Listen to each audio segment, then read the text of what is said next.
national geopolitical. What would you call it when it's He and John Mearsheimer. just a slice of life? You know, I don't Slice of Well, life. you can make suggestions. I don't know if there So is the one recording that started. has, Pull my So finger. This path will. That's a slice be of that. life. Right, yeah. So, but as unofficial chair, I call this meeting to order. What's unofficial? I've appointed you chairman. Okay, I am the chair. supreme leader. Okay. Therefore, I'm entitled to. All right, very good. So do your job as an objective, impartial chairperson. All right. I don't want to say chairperson. This Chairman, meeting I would is say. called to order, and the business before us tonight is Justin is going to talk about a recent debate between Libertarian comedian Dave Smith and Cato Institute Libertarian Alex Nowrasteh, whatever his name is, Nowrasteh, and Justin believes that Alex won that debate, and I'm curious to hear the presentation. So go for it. All right. So who here has seen the debate I saw already? I think I nodded off in a couple of. kind of long. I did play it while I was sitting here. All right. So in that sense, I've seen it. Well, okay. So as Vic had mentioned, David Smith was argued in the affirmative. I actually don't have the prompt directly in front of me, but I think it was something along the lines of it is consistent with libertarian principles to institute border restrictions. Here's what it is. Immigration restrictions. Government restrictions on the immigration of peaceful and healthy people make sense from a libertarian standpoint, especially in present-day America. So that was the prompt. So it's asking libertarians if government restrictions on immigration, asking libertarians about government to do something positive about immigration, particularly peaceful and healthy people.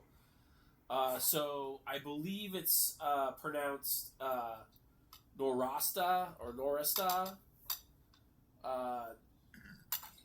So Alex is the son of Cyrus Nowrasteh, or Nowrasteh, or however it's pronounced. And he's like a low-budget B film director whose, I guess, most prominent work was he adapted a Anne Rice novel when Anne Rice wrote a couple like Jesus as a boy novels. He adapted one of them into a film. He also made some other films, and he's a conservative filmmaker. His films, I think he did a 9/11 TV movie. I might be mistaken. Is this the son or the father? The father. So the son is just some guy. He had a son. He works at Cato, and he's the Cato's guy on immigration. And then Dave Smith, as Vic mentioned, is a comedian. Earlier, Dave Smith had mentioned that he's like an anarchist, or he wants as little government as possible. But in this debate, Dave Smith argues. Seems to have shown that he's evolved on his positions, that he's a Democrat and a nationalist. So Dave argued in the affirmative, and he basically says that Trump won on the immigration issue. And to be a libertarian is to be for voluntary exchange and to reject as much coercion as you can. Since more immigration goes against the will of the people because they voted for Trump, presumably for these immigration policies, therefore the country does not consent to the immigration levels that have happened in the past few years. He talks about how if you let in people, the country will change radically, culturally, religiously, politically, and claim that Americans generally reject open borders, which is not what Alex was arguing for, his opponent in this debate, though open borders becomes basically what Alex is often framed throughout the rest of this debate as Alex's position. And Dave repeatedly throughout this debate says he's not making appeals to democracy, but he is, and that's fine, because I'll talk about more of that later. But he is making appeals to democracy, and he also says he's making a, he also says repeatedly that he's making a libertarian argument. His argument is a libertarian argument for why we need to restrict immigration.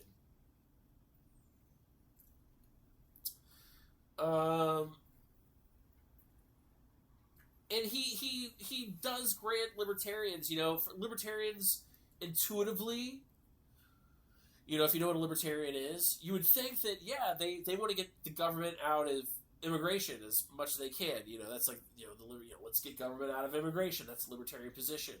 And, but Dave also says that, that's just not what people support. Open borders or more immigration. So even though he says he's not making these appeals to democracy, he is. And since the majority of people would not support more immigration or an open borders policy, therefore it'd be forced to just keep letting people in. People did not consent to that. Therefore, more immigration is against the consent of the people. He critiques the Ellis Island immigration system as being oppressive because, you got derobed and you got a kind of sort of embarrassing, nude physical exam, and sometimes they kept you, and if you were sick, you were kept even longer. And Dave, because he's trying to frame his opponent as supporting a more Ellis Island system. He's trying to point out that it's a bad, he compares it actually to, he calls it, I don't know if he doesn't call it oppressive, but he likens it to a Soviet Stalinist system because the immigrants coming through Ellis Island were subjugated to so much scrutiny, whether it was physical examinations or being held longer or whatever. Dave does say that borders are government property, and government's only, he says government's only legitimate, or one of its government's legitimate functions is to protect the private property of the people. And he also says, intuitively also, libertarians wouldn't be for government property, but this is the world that we live in. So, he says that even though, government property does exist, that doesn't mean that it's not inconsistent with libertarian principles to have restrictions on what goes on in a park, or restrictions on what goes on roads, or in libraries, or, whatever sorts of stuff. He thinks that, these things exist, and as long as they exist, we, can put limits on what people do on government property. He also says that American people have a claim to the, more of a claim to the government property than foreigners. And if there is to be a category of government property, the American people should have a claim to what is done with that property. And he uses a hypothetical as he closes out his opening argument that's essentially, if there was a war, I think he says it's between India and Pakistan, and then you get a bunch of people, millions of people that come in, tens or hundreds of millions of people come in to America to escape the war, then that would fundamentally change America politically, so, religiously, ethnically. And he thinks that would be bad if that were to happen, because it would fundamentally change America. Despite the fact that America has changed ethnically and whatever over the course of its own history. But so that's where Dave's argument basically ends. And then Alex comes up and he says that libertarian principles require the freedom of association require freedom of movement of the people. And he also goes on to mention freedom of association as well. And I don't disagree with him because that's true. Freedom of movement is in the Libertarian Party platform. Why should the government tell me that I can't go over here? So he argues, in that. He argues that immigration is beneficial. And that immigration restrictions often correlate to increases in government authority or whatever.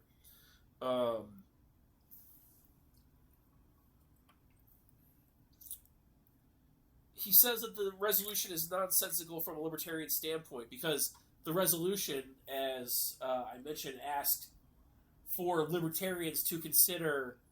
It asks, does the libertarians need government interventions to control immigration? So he thinks that why is this it makes no sense because of course libertarians would not be for that. So I think that Alex is actually making the most pure libertarian argument on this position, even mid Rothbardian position on this.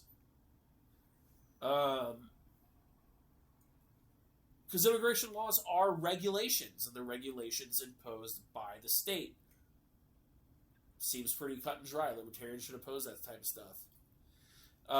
They prohibit the freedom of association because if I want an immigrant to come and work for me, or I want an immigrant to do business with me, restrictions violate my right to that freedom of association. If I want to invite immigrants onto my property, but the government won't let me, that is a violation of my freedom of association, and so forth. So he argues that immigration generally in America is pretty good.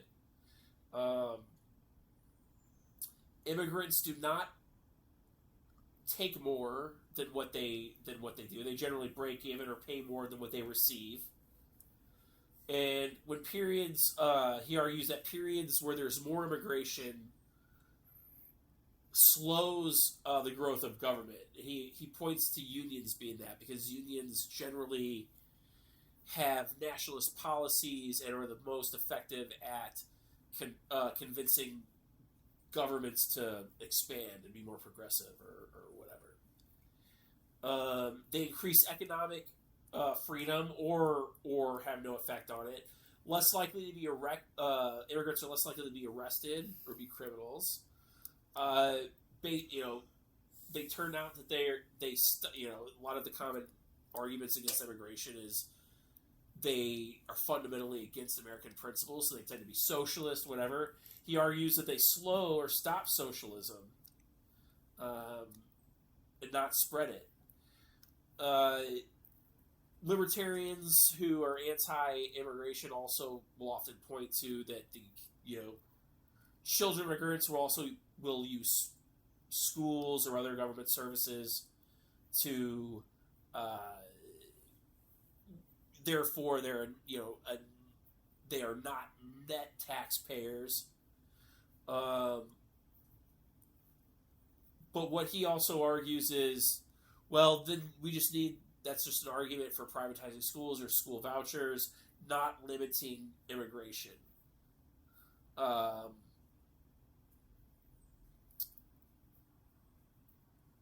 He talks about the New Deal and all this stuff as more expansion of government, because this was when we had the most sort of immigration limitations. And he says that in 1965, where this period of government immigration restrictions union influence went down. So he argues there's a correlation between immigration, more liberalized immigration, and the influence of unions. He also appeals to the libertarian point of view in this by talking about the methods that would be used to enforce immigration restrictions. So you have ICE coming in, plain clothes with masks coming into property, taking people away.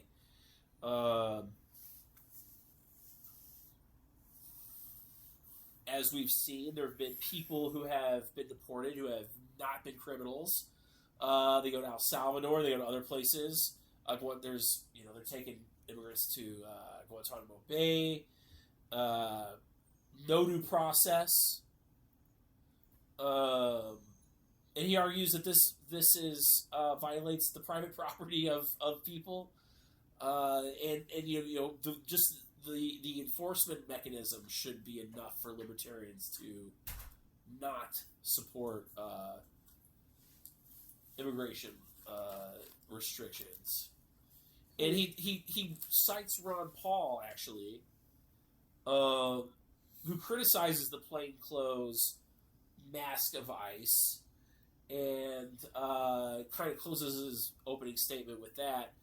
If Ron Paul can think that this is kind of crazy and excessive, then I guess libertarians should be against it as well. So for Dave's rebuttal, he comes back and says that Alex doesn't really touch upon the opening, the prompt, and I disagree. I think Alex totally did. He kind of questions the idea that immigrants slow the growth of government, and he says that Alex's claims are misleading, particularly the statistics about crime and other things. And he kind of he makes an argument that Alex's position is akin to, because he's a comedian, he's got an agent. His agent could book him every weekend all across the country if he wanted to, because he could make more money, and certainly Dave could make more money. But Dave doesn't want to do that personally because he'd rather spend time with his family. So he argues that his position, Alex's position, is akin to his agent putting a gun to his head and forcing him to spend less time with his family and instead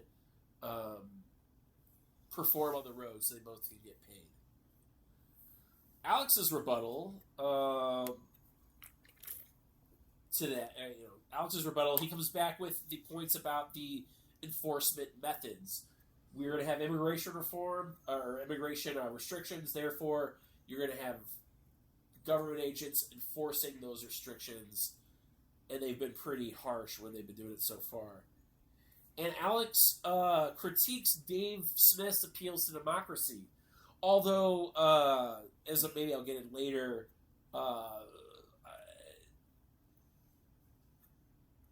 I'll touch more on that later. But Alex does critique Dave's appeals to democracy, because if libertarians appeal to democracy, then there would never be libertarian positions would not really be popular anyway. Who wants to legalize this hard drug, or who wants more immigration than we have now, or who wants more guns on the street? A lot of people are against those things. They vote on those things. So Dave opens up his appeals to democracy to, if democracy is a way that people can express consent for Trump's immigration policies, then people can also argue that a Democrat winning means that people want welfare state or this or that. Alex also says that people do consent to immigration because they want to hire immigrants, they want to do business with immigrants, and those are ways that people consent to immigration. And he also points out that most people tend to live in close proximity to places where more immigrants live. So he's talking about metropolitan areas.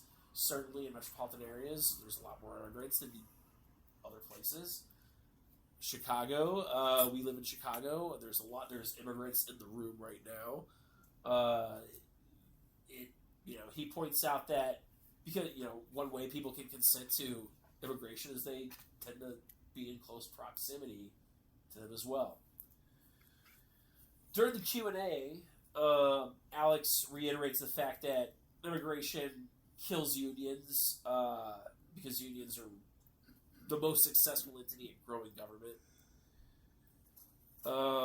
But Dave contends that it's difficult to measure the growth of government.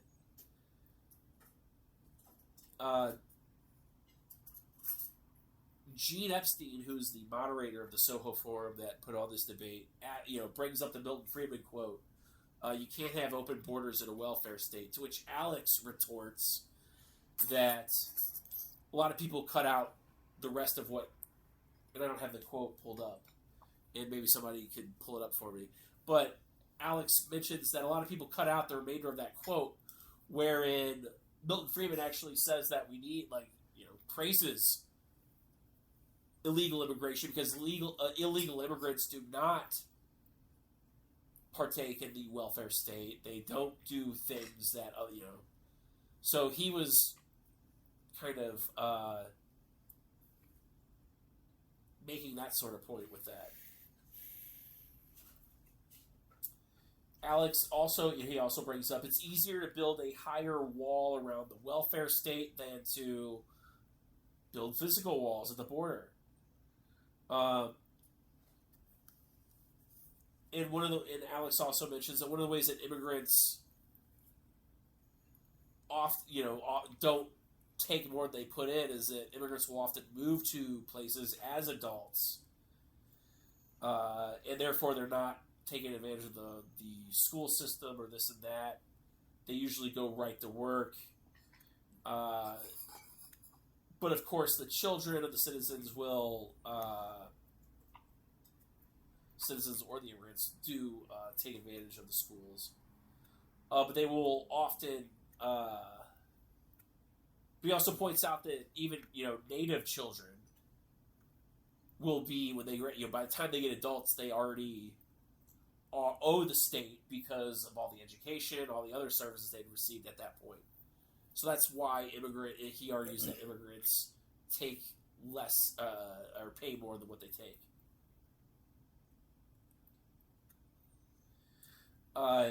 Dave points out that these sort of, they will eventually start to pay,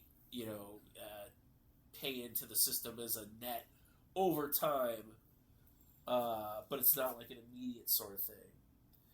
But Dave brings up a hypothetical to Alex where in Sweden, if Sweden could sell a nationalized shoe factory, should the people of Sweden have a better claim to it, or should a Chinese firm have it?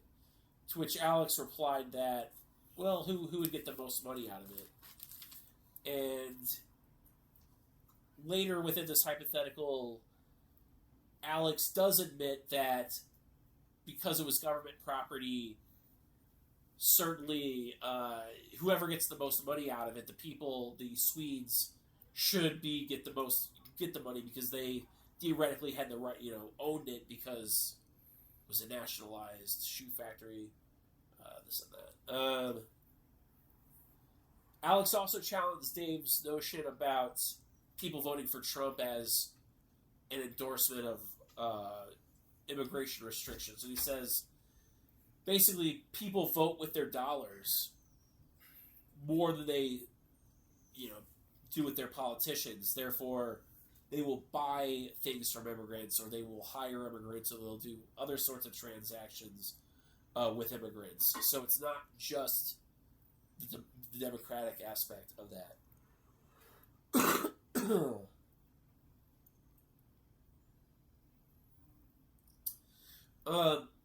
Dave says basically that the open, the status quo is the open borders sort of thing. To which Alex retorts that no, it's actually a very complicated system. We do not have open borders. He has a chart that he printed off and gave to the guest there.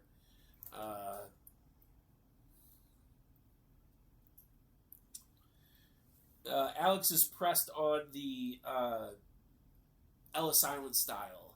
And I think when people say Ellis Island style, they don't mean what Dave earlier was talking about, robust examinations, perhaps you'd be held longer. I think people just think like ports of entry, you can come in, it's easy.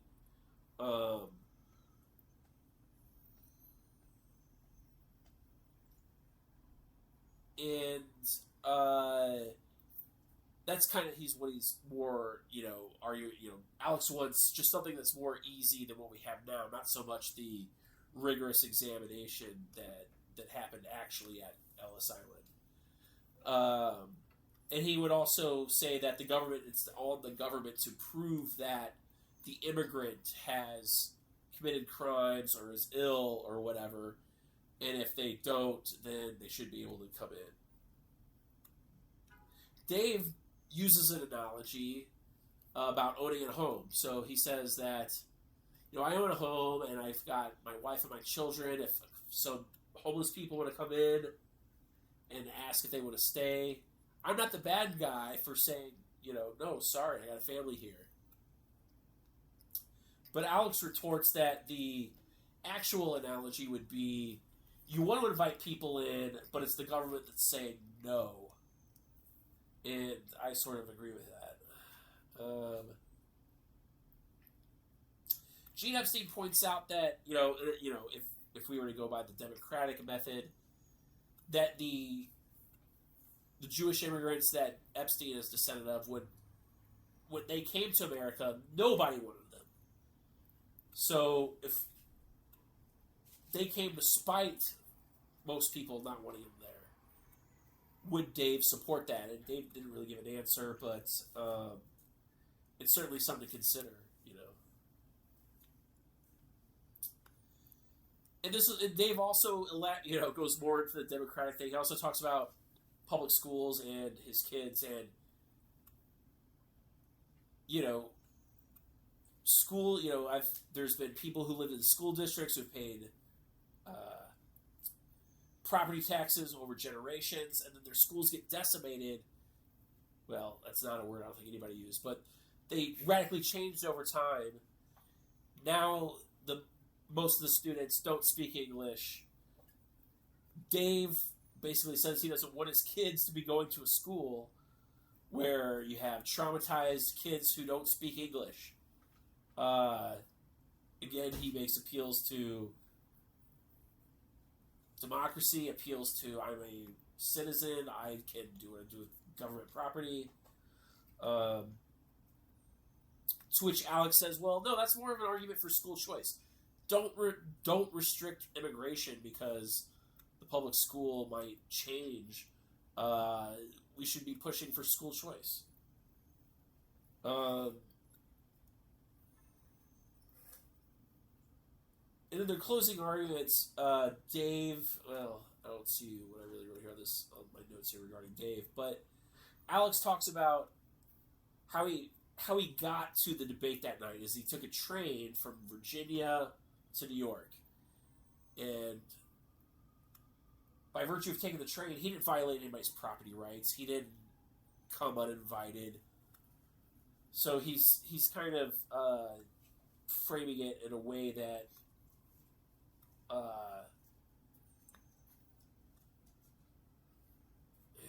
he frames it in a way that and he's right. Nobody cares if people are traveling or whatever. That's one of the great things about America is we can move through we can travel through the borders of even our own states without a passport or papers or this, that, and the other. So that covers the debate. A couple of my observations were, I said, one of my takeaways was Alex won the debate, and I agree. Because Alex pointing to the enforcement method, that it's going to have people, government agents with guns, coming in and taking people, from a libertarian perspective, that should be frightening.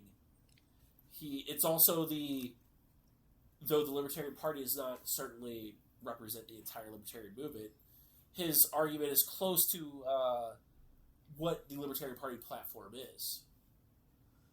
So I think that Alex's appeals to the enforcement mechanism and the fact that He talks about the freedom of association. Yes, people want to hire immigrants. They want to sell to immigrants. They want to rent to immigrants. Was very compelling.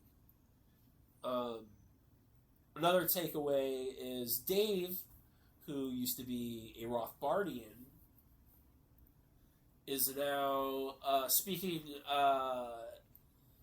making appeals to democracy and saying things that I've said as a libertarian, that democracy can be a method to which you can offer your consent in society. While I disagree with Dave's position, I don't disagree with that. But Dave also, if Dave is going to argue that, well, yeah, Americans want lower levels of immigration, that's why they supported Trump, ergo bringing more in than what bringing more in would be non-consensual, then he has to square that off with things about the welfare state and other sorts of things. Because people vote because they do want a safety net. They do vote because they do want government services. Libertarians generally don't vote for those, but other people do. And those candidates often win elections and they implement policies. So Dave's going to have to also then agree that Americans consented to social safety net, this, that, and the other. And then my last takeaway I want to mention is that Rothbardianism is impossible in several ways. For one, I just don't think you'll ever have a super decentralized where every individual is their own sovereign. And also, I don't think that even if you were to have everything was private property, every man's a king, there's just going to have to be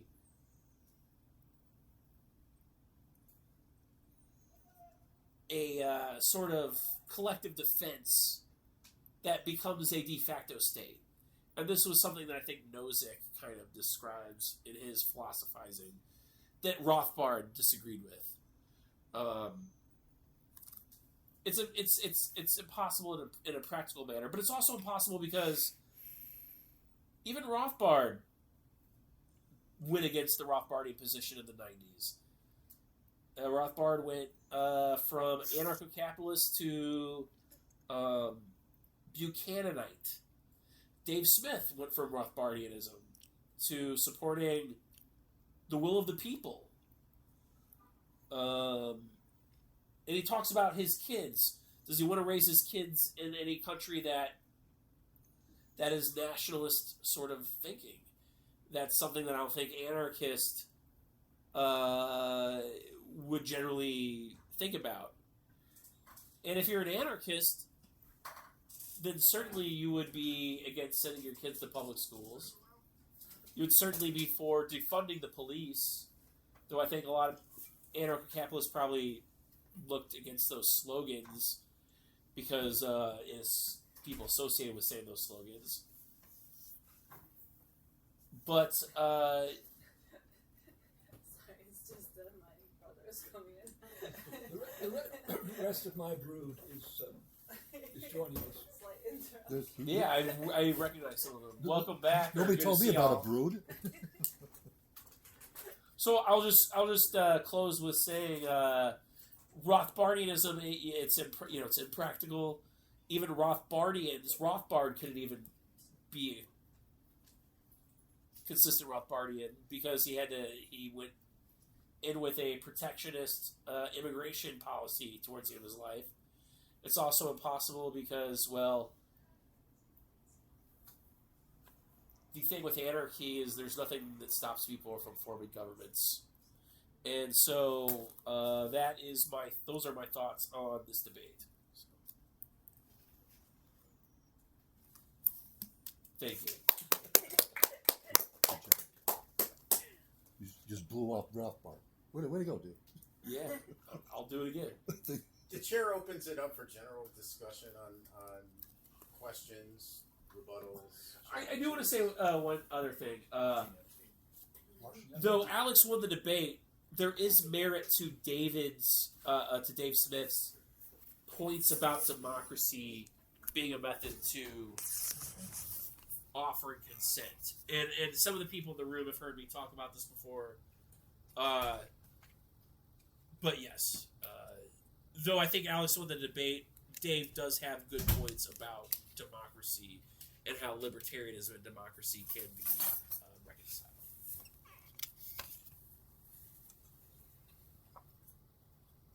I'll quote Ronald Reagan in 1981.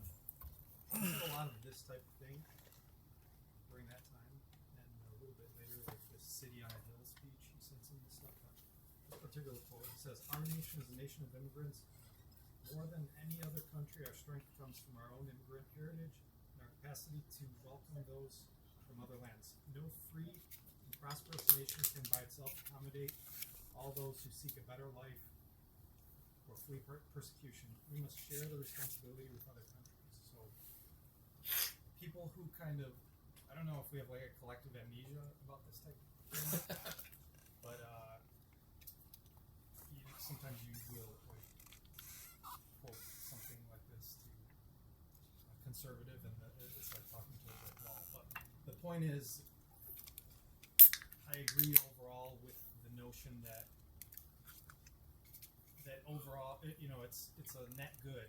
Like they put more positive into the system than negative. While at the same time, I do agree that there should be some regulations. I don't know, come up with some sort of like fine or something. We don't need to be like kidnapping people and sending them to third countries because it's not that egregious. It's like a scofflaw. It's like on my way here, I rode my bike and I blew like 10 stop signs and red lights. And earlier I was driving. Hold on a second, I just. Oh wait, this is being recorded. Earlier today I drove like 30 miles and I'm sure I broke a handful of traffic laws, which I regularly do anyway. So does that make me an illegal motorist? And it's kind of crazy the amount of emphasis that's put on the the negative aspect of crossing the border and not crossing your T's and dotting all the I's. I mean, yeah, it's quote unquote bad because we need to know how many people are here just from a logistics thing. Like how many hospitals are we going to build, or how many stoplights are there going to be, or something. I don't know. You should be able to know all that stuff when you're doing urban planning. So anyway, I agree with Reagan. I agree more with Alex than I do with Dave. But Yeah, Reagan also did amnesty, and I thought that was just stupid. he did do amnesty. You looked like you had something you wanted to say. You had your finger up a moment ago. Yeah, I've got a very definite view on all this. When I listened to the debate, and as it went on, I think I nodded off a few times. But I got the gist of the two opening statements. I thought that Dave Smith's argument was terrible, for a reason which I will explain. And I thought Alex's argument was quite good. And I completely agreed with Dave Smith's conclusion. And I thought that Alex's, is it Alex? Is that right? Yeah, Alex's conclusion was quite wrong. So I come at this in an entirely different way. I have come to the conclusion, and this affects many aspects of my outlook on things, over the last 10 years or so, really, because 10 years ago, I think if you'd have asked me, I'd have said, of course, libertarianism means open borders. What I now think is a perfect libertarian society would certainly allow complete freedom of migration. In fact, it would amount to the breakdown of the nation state.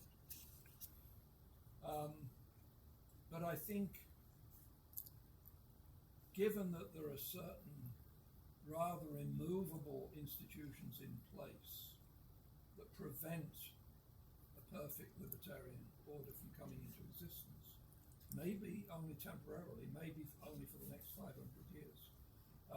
But anyway, for the foreseeable future, they certainly do prevent it.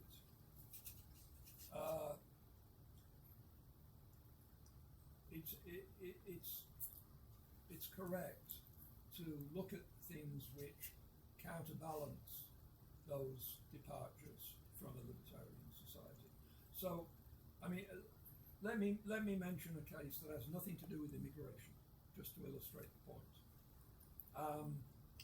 One of the things you'll notice if you travel around the world, and I have done very little traveling around the world, but I've read what other people have told me, is that the oceans are cluttered up with a lot of junk. So you might have a very nice, picturesque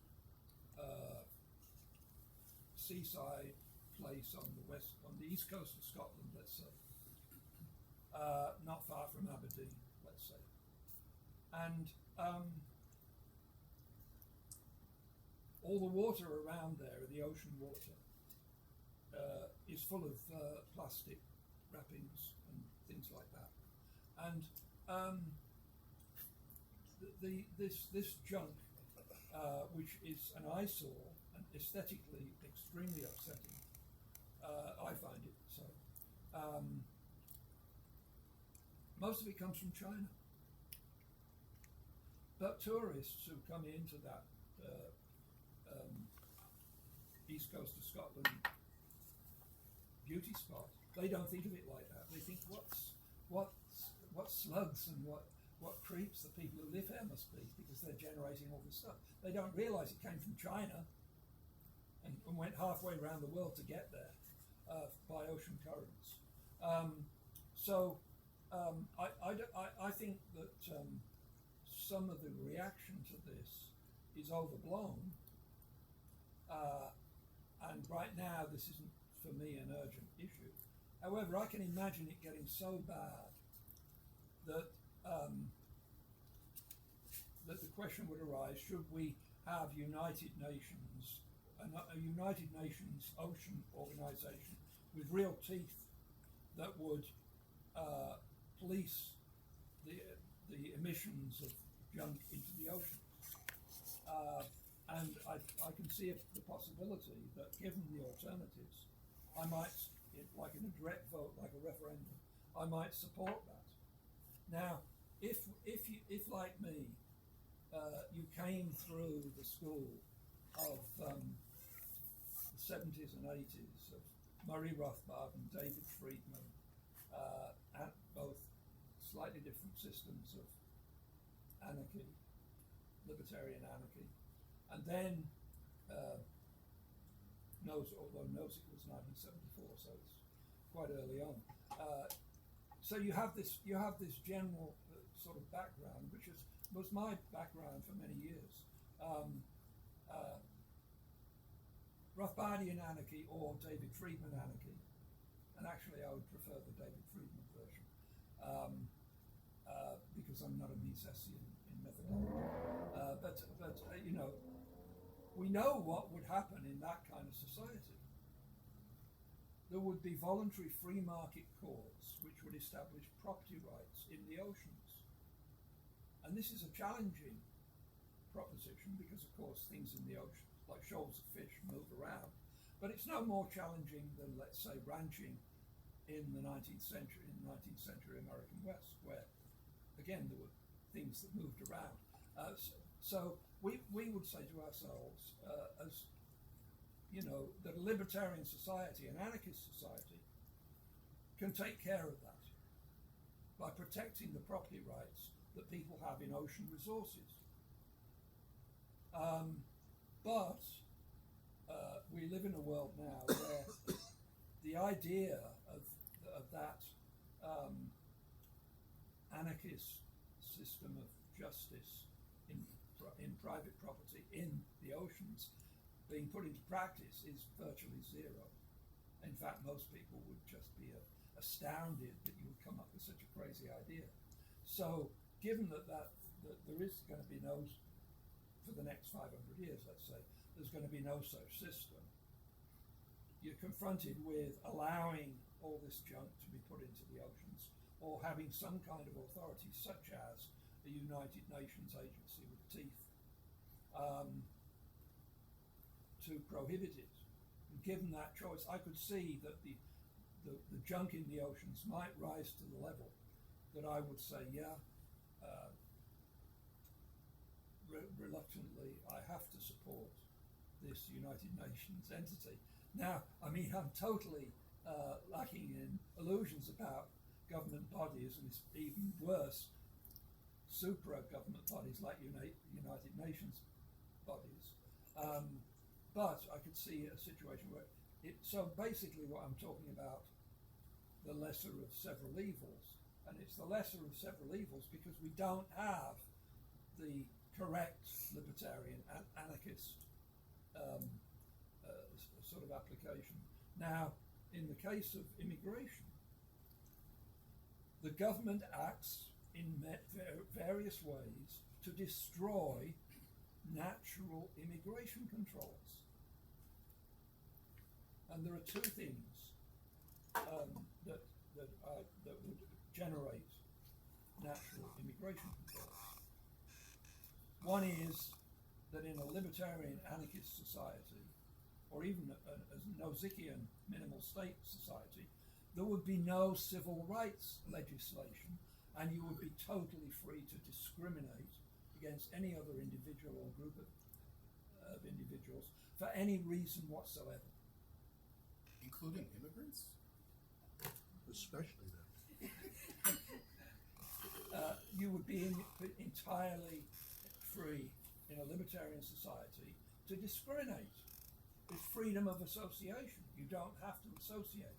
So, and the other thing, of course, is private ownership of the streets, roads, and squares and other public places, which would hold in a libertarian society. Both those things are missing, and as a result, if someone comes into a particular, within the frontiers of a particular nation state, they automatically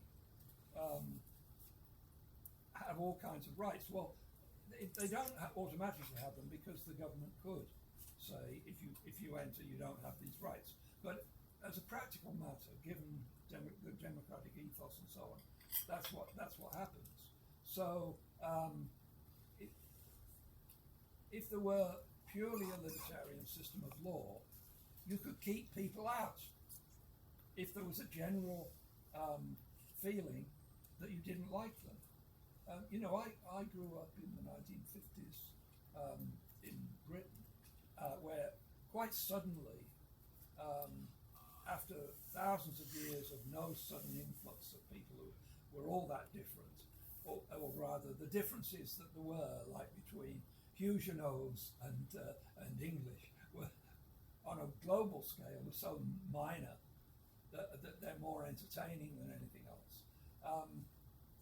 Suddenly there was a huge number, very visible in the major cities right away in the 50s of dark-skinned people from, mostly at that time, from the West Indies. But then gradually over, 10, 20 years, it swung so they were mainly from the Indian subcontinent, mainly from Pakistan, which of course then was split into Pakistan and Bangladesh. What I can tell you, as someone who lived in a fairly ordinary working class community in Birmingham, in England, in the 50s, there was one issue that people felt strongly about that had a political connotation, and that was immigration. They felt 1,000 times more intense about that than whether to nationalize this or that industry, or whether to have rent control or anything like that. What they really felt was, why are all these black people coming here that we don't want? Right? Now I'm just reporting on the facts. Did it occur to them that they were coming from what were still British possessions with British subject status? Well, That's how India well, got actually, some you know, Those West immigrants. Indies, before 1960, none of those islands were independent. well, that's true of the West Indies, but it's not true of Pakistan, for example. Right, that has been independent You know, since Pakistan had 47. been independent of Britain by an act of the British Parliament since 1947. Have you been to implemented in Birmingham lately? 1948. And the general policy of Britain after the Second World War was to get rid of colonies as fast as we possibly could. But it's true, there was this idea that they would remain in the Commonwealth. And that means they would play cricket with the English. But the idea that Britain should rule over these places was not at all attractive to English people after the Second World War. I mean, the great majority.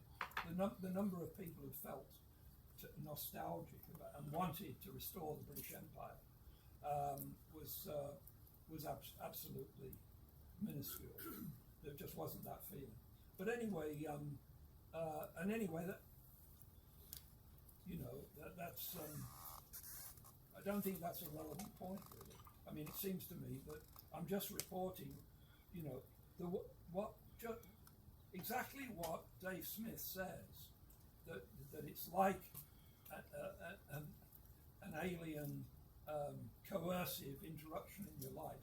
It's true. That's the way people experienced it. And nowadays, that population has been, for the most part, accepted, and now is a part of the British culture. Everybody knows you can get a great curry in Glasgow, and right. like Yeah, it's much more accepted than. Have you been to Birmingham lately? I haven't been to Birmingham lately. I was there a few years ago. I could tell you who voted for Brexit just by wandering the streets. And Birmingham was definitely against it. You could tell where the Muslim population comes from. Oh my God, I mean, I walked all over the dang place. And I tell you, you could tell in 5 seconds. And the culture shifts. It's like it was the Penzance. Oh my God, I can tell right now they were for Brexit. Just from walking to the top of the hill down to the water. I was like going, yeah, pretty much. You can tell right away. London is schizophrenic. It's like this is one thing, and then another part of it is like, oh God. I mean, my understanding about Brexit was a major thrust of that was by doing Brexit, they would have greater control over immigration, because when you're part of the EU, you have much less control. Zero. Yeah, zero. Okay, yeah. You have to, you know, That's anybody not true, can come and because go. You know, what's funny Poland, is wait, that. wait, Poland is Well, they said zip it. they're in the EU. Aren't The they? EU. How long do you think everybody thinks Hang on, the EU is you going to made a last? wait. You made a statement that if you're in the EU, you have zero control over immigration, and then a second later you said Poland has shut the door and they're in the EU. So those are two contradictory. That's not contradicting. It means that the EU is in deep doo-doo. That's what it means. You They contradict- cannot have a policy for the EU of that what you just suggested, You contradict and have all yourself. their member You states contradicted going yourself against it. within the span of 2 sentences. They're not going to be able to survive. I mean, France is So, already wait, going there. Please clarify, which is it? Does the EU completely control the rules regarding irrigation among its Well, they member could states? try. No, do they? Oh, Okay, so you said that they do. So if I'm just if you're a member of the EU, and you Vic- must Vic, you must also abide said by the it. Same, so we're Right? clarifying that EU If does you don't not go against it, control- They're not able to. They're It's just not whether they're able able to or not. It's whether they Yeah, do. it is. They're not able to. I mean, they're independent countries. No, I think the question is, what is EU policy on immigration? Now, if there is a EU country that flouts that policy, and we can talk about That's not true, because I thought the same way you do. I thought EU has all this control over immigration among its member states. That's not true. Each country has their own policy. And the EU does not have as much control. Because again, I thought the way what you guys just said, I thought that was true. It's not true. I was, acknowledge my mistake in thinking that. So I just wanted to clarify the record. Do they have Yeah. any regulations at all? Was there a on record? They have like some Did you have a guidelines or something. I don't know. Yeah, I don't it's know. pretty I wish I need to learn. I mean, about it. I've never gone into this, and I don't really know the answer to this question. There certainly is an EU policy coming from Brussels and Strasbourg, and really alien to most people, that says that you can move, you have freedom of movement from one country in the EU to another. And I know there's sort of pushback against that in each country because they don't want to accept that. However, I mean, I'm not sure this is all that relevant to the EU, because the fact of the matter is, from what you read in the news, that most of the vast majority of the people who are viewed as alien by the native population in Britain are peculiar to Britain and its relations with the Commonwealth or whatever. In other words, there are lots of Syrians in Germany, or Syrian refugees that came into Germany, so that it's now predicted that if things go on as they are, people who are ethnically German will be a fairly small minority of Germany, like 50 years from now. It's partly because these immigrants have higher birth rate than the Germans. But the Syrians who came into Germany because of Angela Merkel, you don't find them in Britain. You do find Muslims, but they're mostly Pakistanis and people who are connected to Britain. And similarly, from what I've read about France, it's all about French North Africa. What was French North Africa? People coming from Algeria and places like that. So it does seem to be particular to each country. But I mean, I mean, it's not so easy to immigrate to a European country from the West. we're not talking about immigrating from outside the EU. But I mean, Britain is no longer in the EU. Yeah, but I mean, like, if you wanted to just move to Germany, it's not so easy. It's not as easy as it is for someone to move to the United States. I think my impression is that when Britain was in the EU, it was vastly easier for an ordinary British person to move to Germany than to move to the US.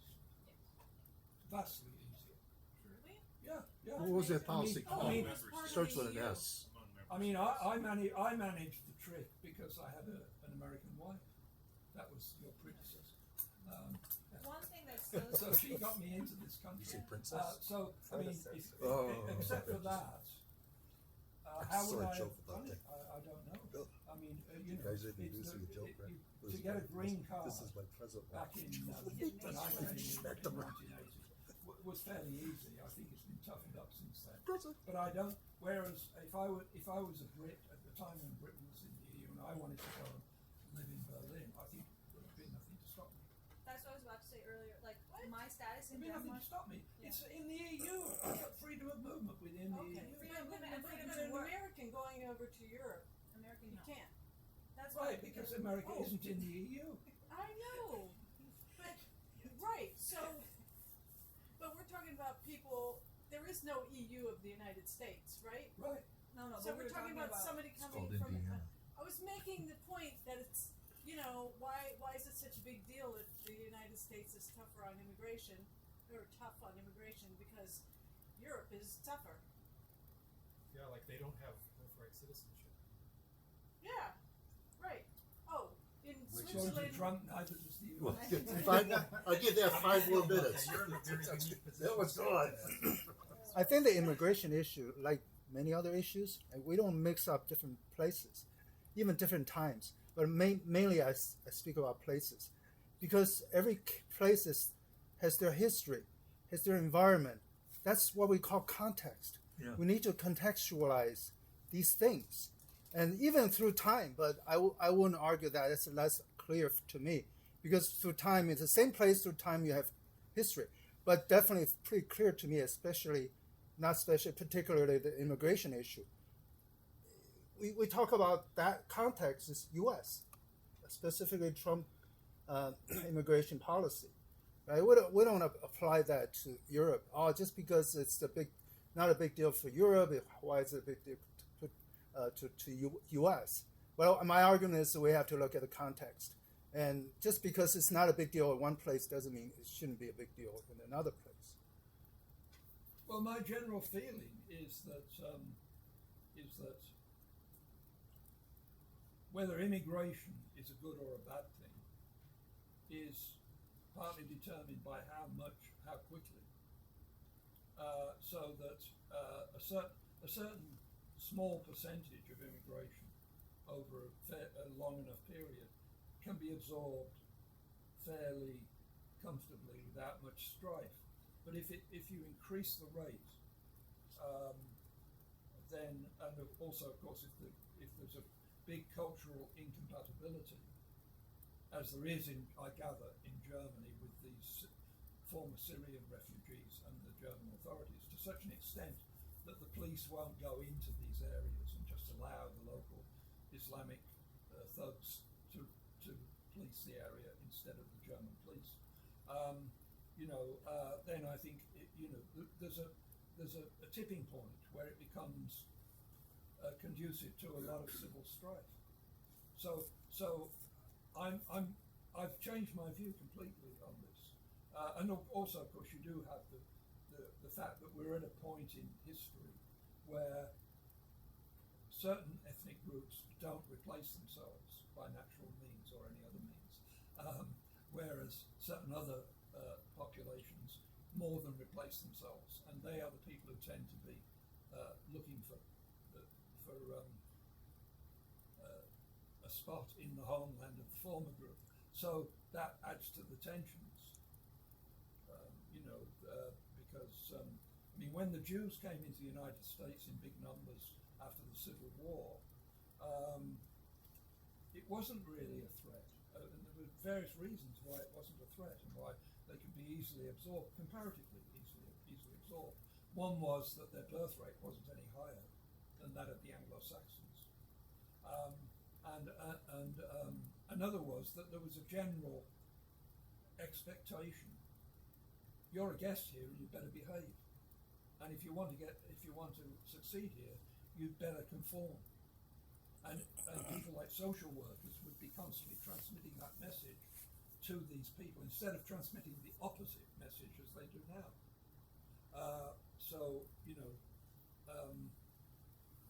Certain circumstances can make a certain amount of immigration easy to adjust to without too much trouble.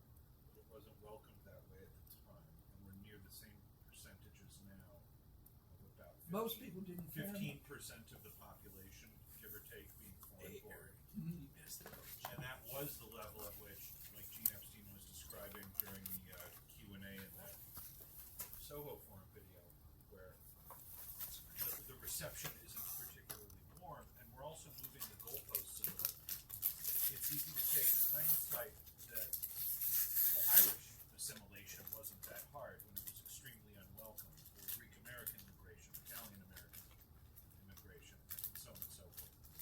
They were not seen, because the native WASP or Anglo-American population wasn't perpetuating itself at the rate of the influx of Southern European and Eastern European immigrants, or immigrants from Catholic countries, that this was distressing to them as much as, oh my God, these Venezuelans are never going to learn English and become Americans. Like, well, we've heard that song before.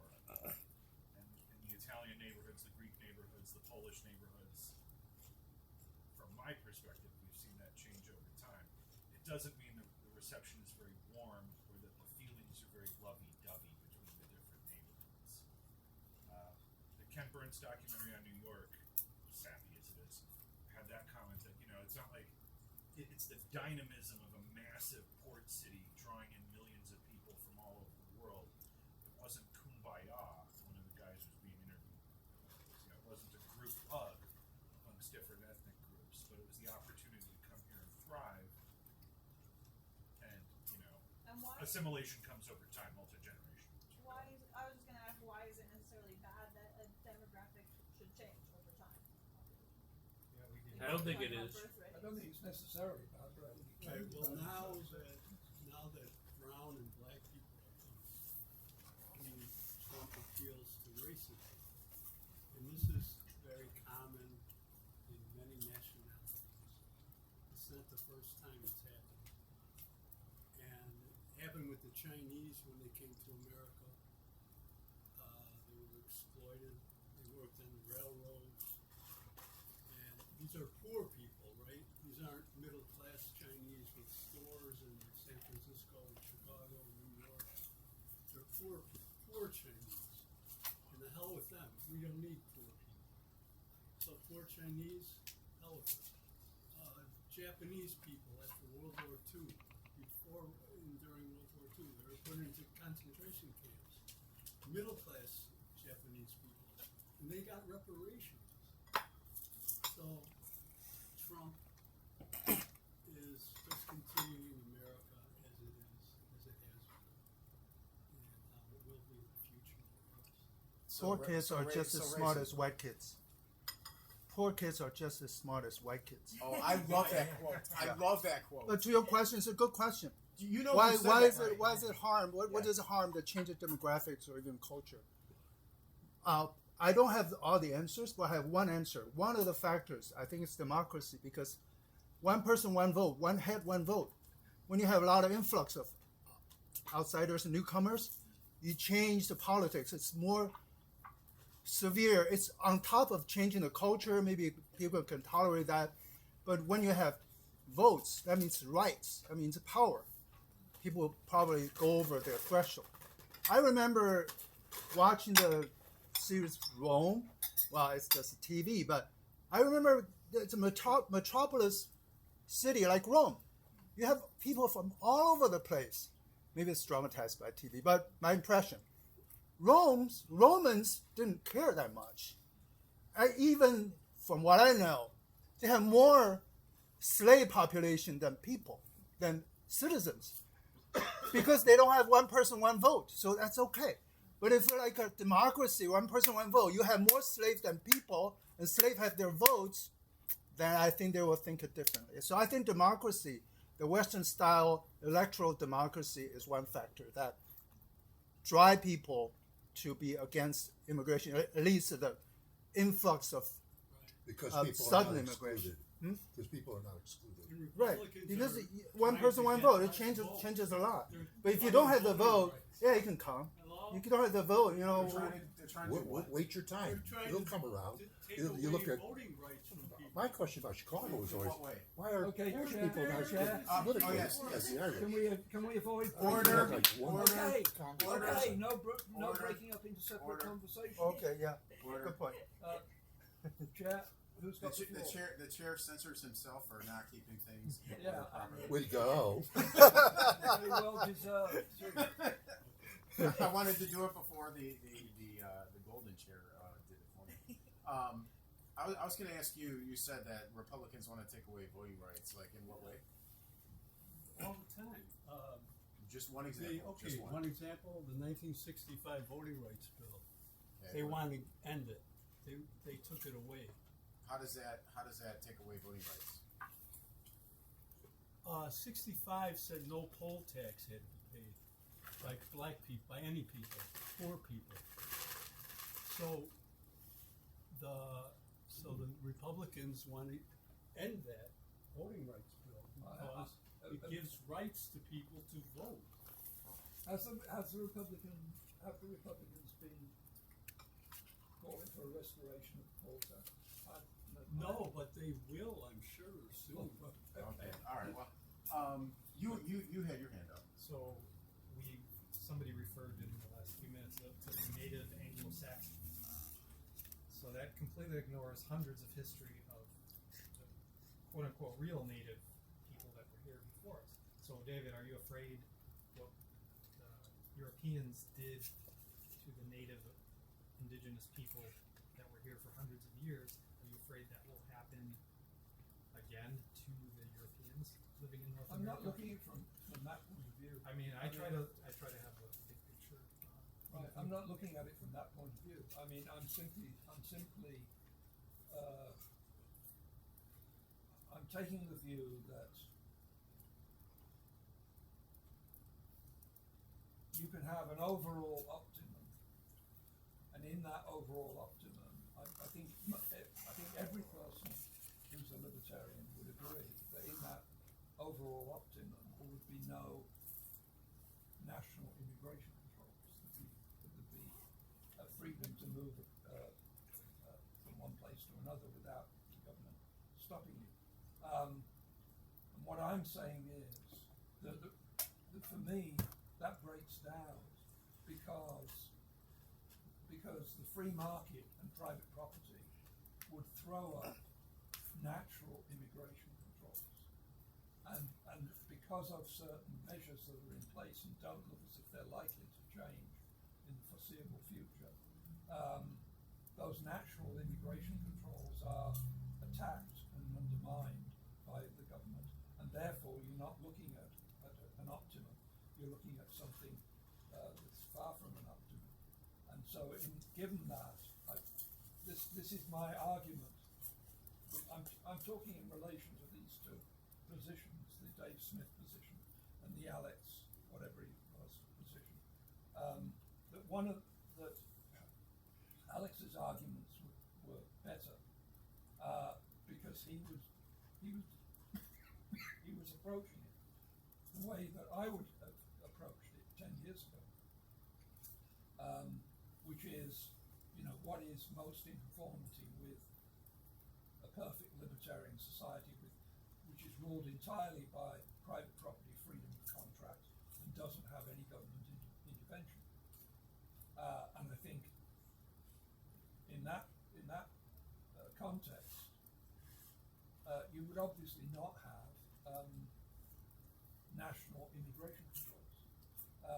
But given that you do have nation states which do all kinds of things, and among the things they do is that they attack the natural immigration controls that would exist just because that's the way people are within the bounds of private property and freedom of contract. Those are undermined and attacked. In what way are they attacked? Because Like DEI or what? because government ownership of the streets and roads and civil rights legislation. Civil rights legislation means that you're not allowed to discriminate against people, whereas a libertarian society means you have an absolute right to discriminate against people on any grounds whatsoever.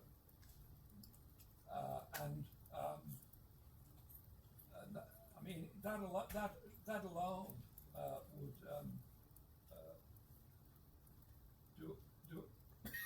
do a lot to slow the pace of immigration. Well, the Civil Rights Act was mostly because people were dying; they were getting lynched, and it wasn't just like, "Oh, you can't come into my diner."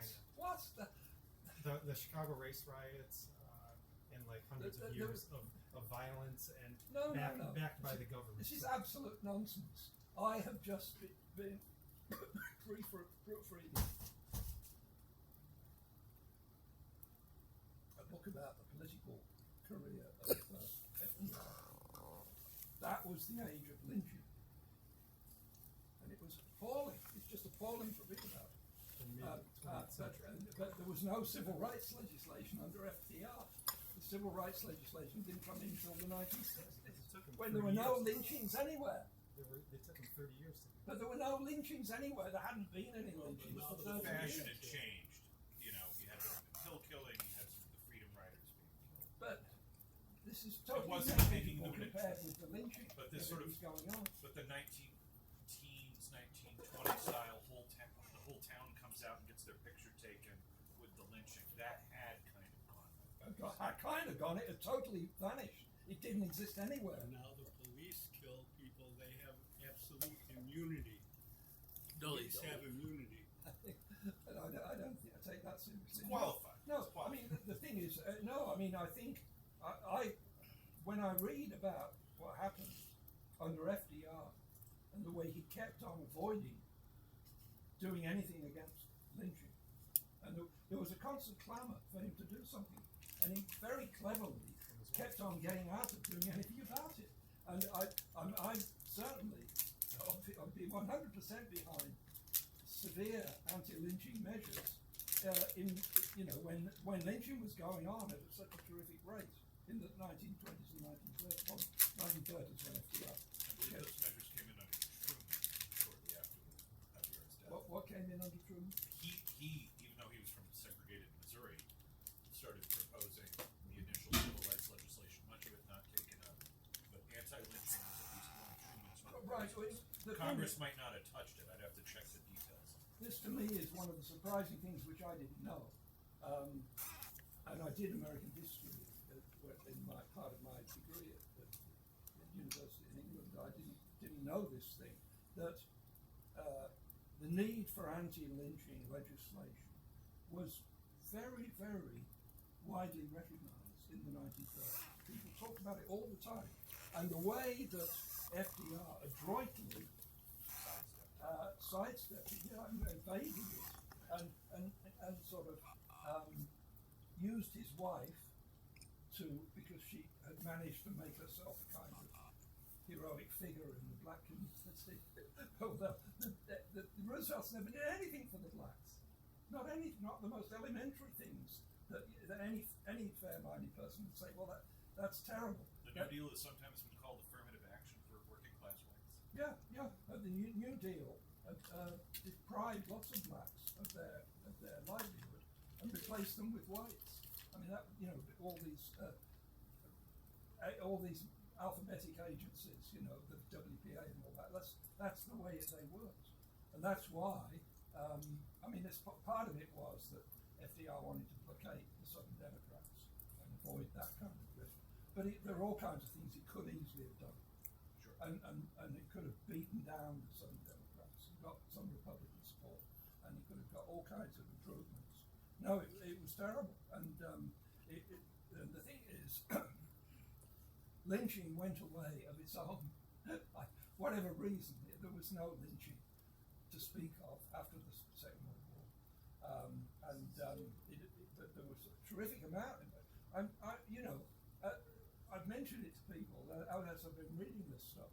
There'd be this 5,000, a mob of 5,000 whites captured 8 black men, compelled them to eat their own genitals before killing them. And this is just a little news item from the 1930s. Another lynching. Yeah, and people, and there were certain people who thought this was outrageous and something should be done about it. And it was always being talked about. And FDR was absolutely adroit at not doing anything about it. And what got all these people who were doing it with the Usually there was a rumor that some blacks had raped a white woman. Okay, so you think all that just stopped, like cold turkey? Somehow it in stopped. the There were no lynchings to speak of. Anyway, let's get back to the immigration. In the 1940s, there were no Not lynchings the to way that speak it was of. a festival for the town. Right, where it was a first first Yeah, half it was sanctioned by the government. Yeah, I understand, but it happened. Extrajudicial killings by knights became the thing for the civil rights movement. Yeah, flaming crosses, the KKK didn't end. But anyway, getting back to the immigration stuff, the natural, I forget how you Natural call it. immigration restrictions. Natural immigration restrictions. Do you think, like, let's say Chinese people would come here and then they would go to shops and they would refuse to serve them, so then they would just leave, go back to China? Or would they kind of like, in the 19th century here, in New York, we have like the Irish foreign gangs, like famously the Gangs of New York movie, where they all kind of descended into lawlessness, and they kind of had their own little groups, and they segregated themselves because they were being discriminated or whatever. They felt like they needed to do that. And do you think they would just up and leave, or people would stop coming? I think, Because they would call I think each other and say, "Hey, they're not serving me in Chicago. Don't come. I'm coming back." I think, see, if this was in place all the time, so I'm not talking about a sudden cataclysmic intervention, I'm talking about if it had been accepted that you have an absolute right to discriminate against anybody on any grounds whatsoever, which is libertarianism, then there would have been a slower rate of influx. But we had that under the Chinese Exclusion Act. It's pre-civil rights era. It's 60 years before Right. immigrants from China are granted citizenship. It was determined by the Supreme Court in the late 19th century, in an age when people believed in phrenology and eugenics, that the children of Chinese immigrants had U.S. citizenship. But if they were in San Francisco or something, they could be refused of service, but there was still the propulsion or the attraction for them to come over, even with, dangerous, low-paying, low-skill work, because that's part of the reality of just the world push-pull effect of immigration and emigration. And like when the Angles and Saxons came to England, they had a reason to leave the Jutland Peninsula or Denmark or then Germany and all the so-called barbarians from the Volkerwanderung. If you're living on the steppes of what is now Russia and running out of food, guess what? You're moving. I'm sorry that you don't like it, but we ran out of food. We're gonna move. And we could talk about immigration controls, but that gets into deeper things like, will the population boom and then a population decline in some of these overseas nations change our view of things?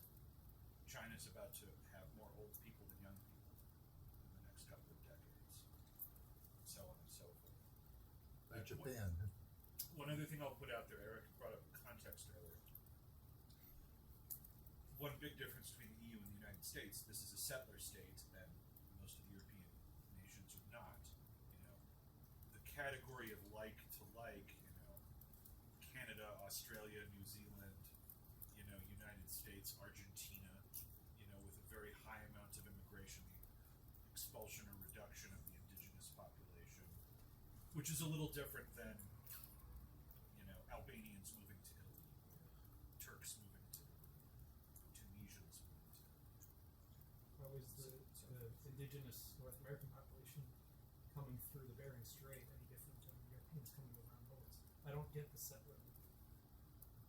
Just in terms of how it was legally structured, how people imagined what their citizenship was, rightly or wrongly.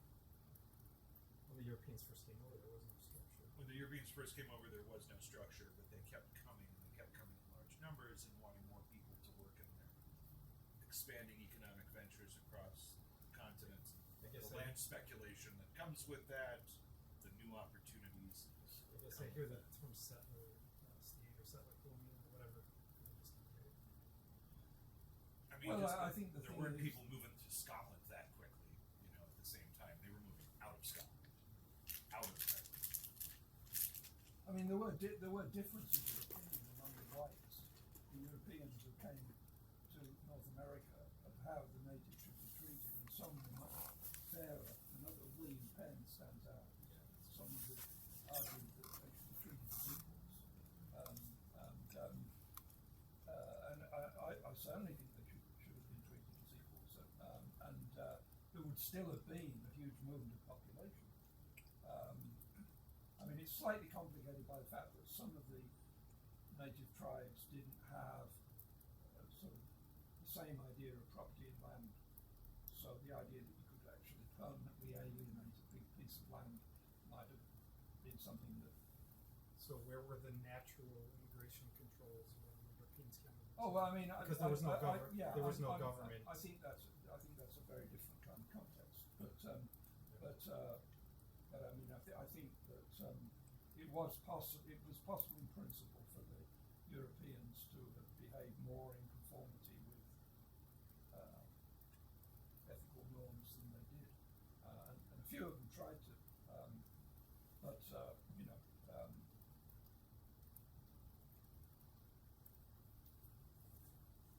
I have a question regarding immigration and crime. Why is it always tied to this idea that we have to regulate, we have to stop certain amounts of people from coming in because then crime will increase, or because it will be too disturbing for the people already living there? Why can't you just enforce the law, whether it's a crime committed by someone, an immigrant, or I mean. Well, Well, if they come in too quickly in too big numbers and have their own, and like the Muslims in Germany, from what I've read, it seems they have no love for Germany or Europe at all. They have a total contempt. So, and they're arriving suddenly in huge numbers, millions of them, and occupying entire towns, displacing the people who were there before, and they have their own sort of system of law enforcement. What they They're not displacing that Fanciful they Ohio eat, they're mythology. eating. The point is the cats and dogs belong to whites. But if That's I the would go, point. if We I don't would- mind them eating cats well, and wait a dogs. minute. We mind them if I taking the eat, cats and if dogs. I go outside and I eat somebody's cat right now, that's illegal. I can't do Yeah, that. right. Then they can arrest me. It doesn't matter if I'm born Right. there. Let me add something. Individual rights. Law enforcement. A lot of the law enforcement is afterwards. Well, they can prevent crimes, but there's a lot of it that they will investigate a crime. You already killed. If the cops arrest the killer and even execute him, cannot bring you back. That's a problem. So law enforcement is like the aftermath. It's like it's probably hopefully deter future crime, but that doesn't bring back the victims. And that's number one. Number two, which the point I never heard brought up, which is people argue, yeah, immigrants actually, among the immigrants, the crime rate is actually lower than the natives. True, but nobody argued that. I'm just playing devil's advocate. I don't have really, honestly, a stand or position on the immigration issue. That's why I'm mostly silent. But if you have natives commit crimes, they're here. You can't expel them. You can't say, oh, you're bad. You may commit some crime, we're going to expel you. There's no law to do that. But immigrant, if you have very low crime immigrant, very low crime rate, but it's one crime, that's one too many. If we have been able to stop them at the border, that one crime, that victim, that woman or that man that's been killed will be still here today. That's the argument that I would make for about crime about anti-immigration with regard to crime. No, I never heard of that. As far as sound bad, it probably sounds bad, like politically incorrect. But logically, if you're outsider, if we can stop them at the border, if we can stop too many of them just to prevent one, that serves the purpose. Yeah. So dependent on also the crime, this has been brought up about a number of the recent deportations. And some of these are people who had, traffic violations or relatively minor offenses 20 years ago, rather than Hey, don't run a stop signs. string Traffic of violation. dead bodies. Yeah, you're in Traffic trouble. violation Yeah, potentially can turn into deadly accidents. The one accident, even 1 out of 1,000 traffic violation will turn into one injury or one death. That's one too many. If we could stop those people at the border, If a vehicular homicide actually happens, but if it's just a red light camera, but potentially, saying, but this could have been a vehicular homicide, and here's your $200 thank you note. right? That's the tax law. That's just a revenue shakedown. Aren't libertarians against those things that keep track of? Or is that the only way we can keep our streets safe, Mike? So we only I- have 40,000 Americans I would like to. dying every year. I'd like to add a few things that was not really mentioned too much in the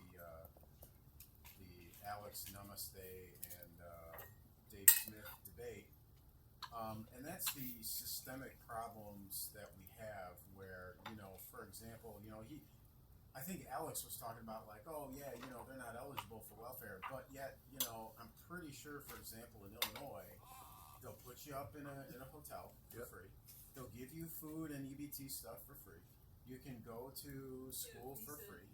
You can, I think they might even do like the Obama phones, like whatever the latest iteration of the Obama phone is for today. They'll get that for free. They do get showered with taxpayer resources, at least in some places like in Illinois. Who's they?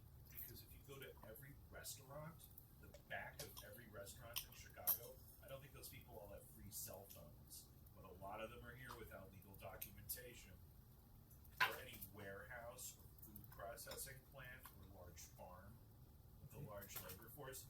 This image of the migrant welfare queen who does not work but receives a great amount of taxpayer largesse is a very small sliver of the people like, oh, this guy who worked as the busboy at our restaurant for the last 15 years just got deported.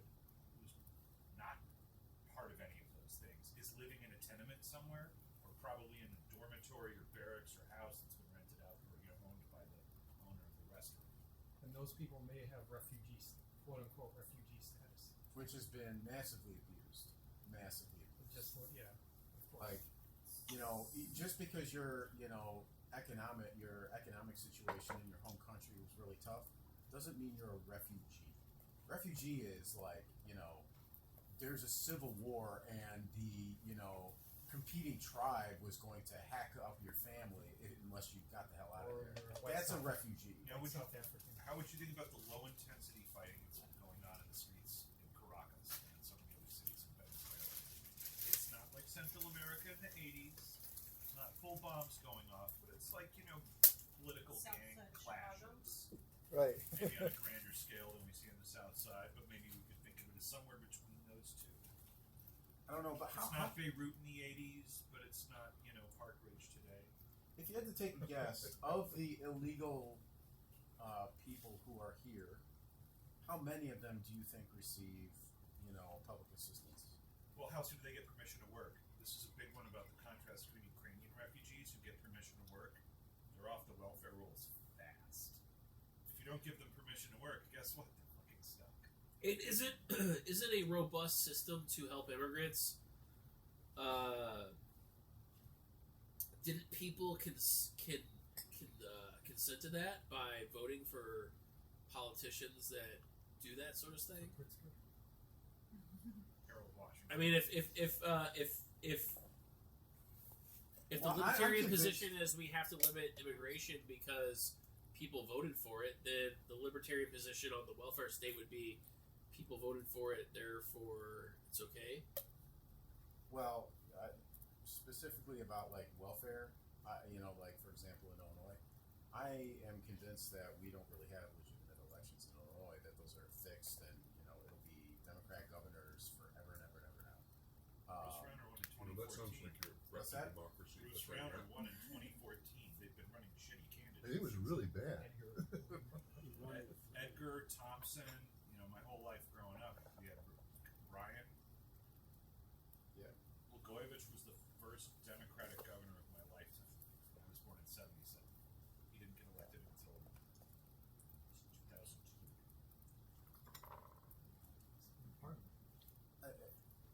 So I'd have to look up the numbers and statistics on like welfare numbers and how many of them get welfare. My understanding was, at least in Illinois, J.B. Pritzker was rolling out the red carpet for at least a lot of the recent ones where they're getting put up in hotels and stuff like that, and then you have like and I know Alex appears to be a fierce advocate for the 1964 Civil Rights Act, and I think the entire thing needs to be burned and jettisoned out of the space dock or whatever the metaphors you want to use for it. No, I was Because- just characterizing why it was enacted. Oh, I okay, didn't but- press whether it should be unenacted. So if you have situations where you can't discriminate, which is just freedom of association, like David's saying, and these people come in, I think it's a little disjointed what I'm talking about, but like I think there is an order of operations. So like when libertarians talk about the Friedman quote, and this was something I was looking into a few years ago, when libertarians talk about the Friedman quote, somebody like Walter Block will say, the immigration restrictionists will quote Friedman, you can't have a welfare state and free immigration, therefore we need to get rid of free immigration. The libertarian, on the other hand, will say, you can't have a welfare state and free immigration, therefore we need to get rid of the welfare state. And I think one of the biggest problems, and I really would have liked somebody like Alex Nowrasteh to talk about, is what do we do in the meantime?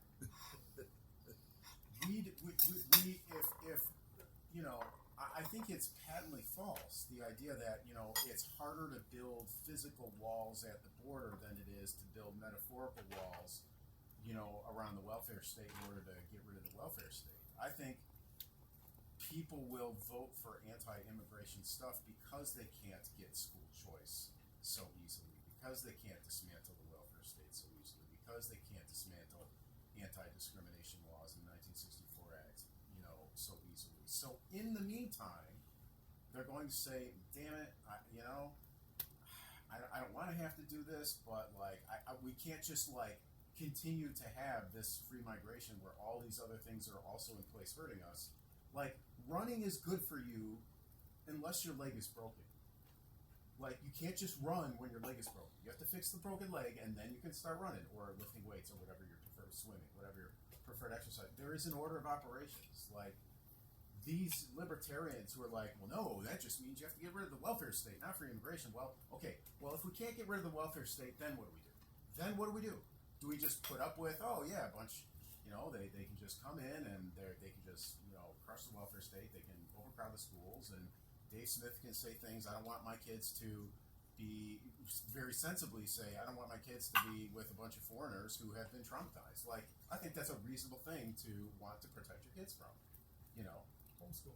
I 100% Okay, disagree with so that. but the actually. problem with homeschool is that there's undue friction in that you can't just like opt out of paying a shit ton of property taxes, so that not only are you spending the effort and resources to homeschool your kid, but you're also expending your financial assets to continue to fund the school system you're not participating in. Why should they have to do it twice, right? Like. But the English language argument is not really. We don't have an official language in America still, right? We should. Or did- I thought they just But did. why Yeah, is because it- we live in England. it's We speak English. Well, the official Didn't we language. it's didn't have nothing bad about Did you being speak exposed to different languages and like being forced to be in a classroom with people that don't speak English. I mean, why not just be in a culture that knows multiple languages, like it already is We in don't have an Florida official- or Texas, we don't have where a- everybody an speaks official Spanish. India. because Or in any it's small European assumed that country everybody speaks or a English. foreign India is country very to have. small. Oh, wait, sorry, you were saying about in India people multiple Yeah, but languages. you know what? No, I'm The saying here we don't have an immigration official laws- language. Again, the immigration laws in other countries, one of the things, if you want to become a citizen, this is sort of a different thing because we're talking about just immigrants who maybe don't have any aspirations. They're coming into the country for whatever their own personal reasons. But if you want to become a citizen, there's all kinds of language rules. They expect you to learn the language. Yeah, the citizen test, which I Yeah, went but I through, mean, the it's in English. If you don't speak Yeah, English, the you can't results pass. itself, though, because the kids in school, the teacher is going to speak English, so the kids are going to have to learn, as No, they do, but unless they hire a teacher that does in not a number speak in a English. number of places, like I could swear I was looking at the Buns Review site a while back, and he has this American Pravda series, a lot of really good stuff on there, and I think he was talking about like some of the battles in California, like maybe in the '90s, where what they wanted to do is they wanted to have this, this dual language, bilingual stuff, and it wasn't just like, ooh, this is an enrichment thing where instead of teaching you just one language, you get to learn two. No, what it was Taking the was kids out. foreigners were being taught in their own language, which, if you're going to learn a language, the best thing for you is immersion, right? So if you are being taught in your own language rather than the language of the country you're in, that is preventing you from, taking in that language and, really becoming a part of the culture and assimilating Yeah. stuff. But From did the- they from the did the people libertarian. consent to that type of system by electing the politicians that they did? The democracy argument. From the libertarian perspective, right? The language is in the marketplace. Which languages will prevail or will have the biggest market share? In the It's United decided by the States? market. If you go with libertarianism, But you shouldn't the have public problem with school system- language. Shouldn't be an issue for The you, public school system is outside the market. Right. right? But public school. Back to your point. Why do we, even though your kids are not using the public school, maybe go to private school or homeschool? Why should we pay property tax to support public school? Well, the devil's advocate. The argument is, if your neighbors, public school, because the intention is to cover all kids. So if your neighbor's kids, they're poor, but they get to go to public school instead of hanging out on the street, become gangsters, you benefit. That's the argument. And they voted for that, therefore they consented to that. So it's okay from the libertarian perspective. And it's a First Amendment issue. I'm also going to. What's the First Amendment? Maybe you'd want to talk about your language. There's no official again. language. Well, it was a small side point. I was just saying that the reason that America doesn't have an official language is because it's so obvious that the language is English that nobody has to guess that. You only have an official language in countries Where it's where contested. it's contested, this is the official language of the country because there's so many different dialects and so many different languages that exist there. In America, that's not an issue. Well, Because there are some like pockets of regions and stuff, Cajun, whatever. But yeah, you're right. But also, it's a but it's also a First Amendment issue too. Not only is it enshrined in the Constitution, freedom of speech, it's also kind of like part of our tradition that we're not going to do it. But an official language also doesn't mean that everyone has to speak that. It just means that government, government legislation, if you anything according to the government is written in that language. Right. If you establish an official language of English, for example, you're kind of like saying, yeah, the First Amendment. It has nothing to do with the First I Amendment. don't see the connective tissue, but it looks like you wanted to say something. I wanted to say something. Eric was talking about slavery in Rome. This country fought a civil war about slavery, even though you might not say it was about slavery. It was States' rights. It got to the subject. And so, as far as voting rights, there's something called the SAVE Act, S-A-V-E, and it's requiring a passport or a driver's license to vote, a national law. Now, Yeah, that sounds good to me. right, 20 million people don't have a driver's license or a passport. And if they can't figure out how to get it, then maybe they shouldn't vote. Okay. Really? Yeah, really. So homeless people who don't own a car. You want papers. You want, can, like, a shop Illinois owner makes asking very easy for papers. homeless people to. I think get a I think subsidized that You think that I everybody think should have that a less- government issued ID. I think that less than perfect option is better than even the further less than perfect option of no ID whatsoever, so that all the foreigners can vote. Let me I don't push want back that. on this and one other earlier thing that you had said. I was talking with my parents about this. I drove my daughter up to Wisconsin the other night. So I'm here tonight because she is visiting my folks north of Milwaukee in the boonies. Otherwise, I would be at home on standby guarding the young. Just as a supervisory warm body there in the apartment while she's asleep. Now, You should have a T-shirt that says they that. got a real ID in Wisconsin very easily, where you have to apply for it separately. Here, a lot of this, I believe, breaks down to states that denied driver's licenses to non-citizens versus states that are willing to grant driver's licenses to non-citizens. But we live in the age, Edward Snowden's revelations would now be reaching puberty from when he first made them, 12, 13 years ago maybe. They know where I was born. They know my social security number. They know every tax return I've ever filed, all the school records of where I attended in Illinois. Now you're fucking telling me after all that, they can't aggregate that data that they have been taking on me for the last 48 years this month and say, well, we know he's a citizen. Like, no, you need a new plastic thing to prove it. There's a difference between When I show up at my local polling place, especially. there's a difference between collection and organization. They can. Right. They don't know. Elon all told that. me he would do this. They don't. They don't know all of that about you. They can easily get that. We know now. Yeah, it's not integrated. Can they, You may be is it in this organized? database, that one database. thing that, The Illinois It's DMV not integrated. doesn't know that by now? Order. So can some They take my NSA voter registration at the DMV. can some NSA character pull up everything about you like in the Bourne movies? I highly doubt that in that kind of organized manner. Of course they can they're casting out nets for all of that information and they can get it, but is it in any way organized? I mean, I highly doubt that any of these agencies are that competent actually. Right, there's a crime So- database, there's a tax database, there's a bank database. They're not integrated, so it's not straightforward. So let me just ask, because I'm Well, not. the Secretary of State's office, though, is going to do both real ID, state IDs, and driver's licenses. Theirs had better be integrated. And if it isn't, I demand my money back. It's going to the DMV is like a running joke, right, about how inefficient it is. So, It's better here. Right, so right. the idea that of course, well, they must have all this information. Yeah, Well, okay, but it's like the DMV. Yeah, they have your information, but I mean, when I got a social security card, my name wouldn't fit on the social security card because I've got too many names. So I have a social security card that actually doesn't finish my last name. That's Yeah, they're not that smart. They don't context tell you're you. working with, They know? have the appearance of nice and slick, but in the back it's a mess. Then And there's not very integrated. little confidence in their ability to regulate and enforce any of this. Sure. So yeah. Compared to what the demand is for migrant farm workers or construction workers. So let me ask a clarifying question.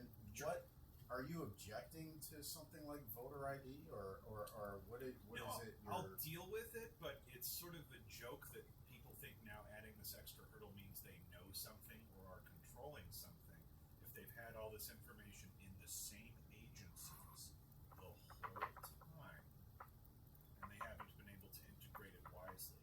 All they need is a software upgrade. Oh, So it's not that rather than easy. a bunch of guys in bandit masks, That's going really after expensive, the though, local isn't it? waitress. It's not that easy. Really. I mean software. I know it's not that Compared to straightforward. paramilitary You units can't, you know. having to Oh get no, paid that's ordinary.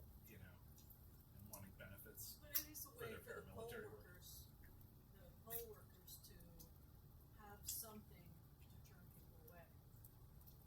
You know, they ask you for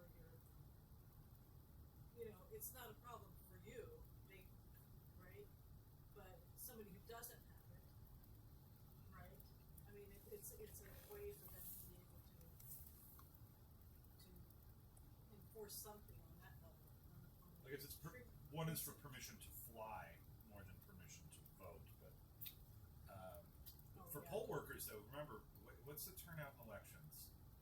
Midterm years, it's in the 30%, 40% range. Oh, it's Presidential years, you're lucky if it breaks 60%.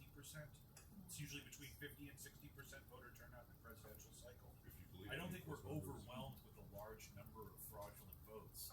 I think we're living in an atmosphere with relatively moderate to low voter participation. And in local elections, it's more like 20-something, 30-something percent, isn't it? Municipals. I know in some European countries they have a national day to vote where everything shuts down and you go vote. I would be for that 100%. I'd be okay with that. Yeah. Penalty if you don't vote, you have to pay a fine. I No, think in you just Australia. get That's rid of- Australia, Was that- yeah. Yeah, I thought, And not just Australia. I think there's other They're all used to prison there. you have Latin American countries that would force you to vote. Or too. Jamaica, too, I think. What's the penalty? I don't know. It's a little bit of money. I think. You have to It's vote not- for the it's guy not you like didn't they want. beat you with They a take away your right. boomerang. But it's okay because that's what the people wanted, and so Yeah, you Spoke could to bring people. that up when the every 5 Democrat minutes. when people voted for it, that means they consented to it. I think mob rule is very antithetical to the spirit of libertarianism. But that's David Smith's argument for limiting immigration. Well, And the people wasn't here voted for the for this beginning of less this than what conversation, we but I just think, if you argue that, well, people voted for it, therefore it's okay, well, a bunch of people didn't vote for it, so is it okay for them? That's just mob rule. Well, yeah, I mean, I think That's the flaw of the democracy. serious problem Yeah. with Dave Smith's agree. argument is that it's Right. parallel to all the anti-libertarian arguments. I mean, all anti-libertarian arguments are like that. That you experience something as being a hassle, and therefore people shouldn't be allowed to do it. Well, libertarianism involves the idea that the outcome of millions of people behaving freely is going to lead to all kinds of consequences that some people may not like. Well, that's tough. That's the libertarian point of view. So You the know. alternative. Sorry, go ahead. Yeah, no. Sounds very American to me. The alternative is cancel culture. Mob rule. If voting is the voting system is mob rule, then the alternative, I guess, would be cancel culture, like these natural things where you see somebody that you don't like their appearance or whatever, and then you just turn them away at the door, which is cancel culture. It's called boycott. That's not cancel. It's been around for a long time. No, it's not. It's called boycott. If I don't No, like no. your Cancel culture is when you have like major cultural and institutional pushes for certain things. Like Oh. cancel culture claimed Alex Jones way back in the day when he got booted off of YouTube. Cancel culture claims Stefan Molyneux when he got booted off of YouTube. There's absolutely Right. nothing wrong with cancel culture I agree. unless it has institutional force behind it. If Government force behind people it. just organically, I mean, the problem with like the Alex Jones thing was that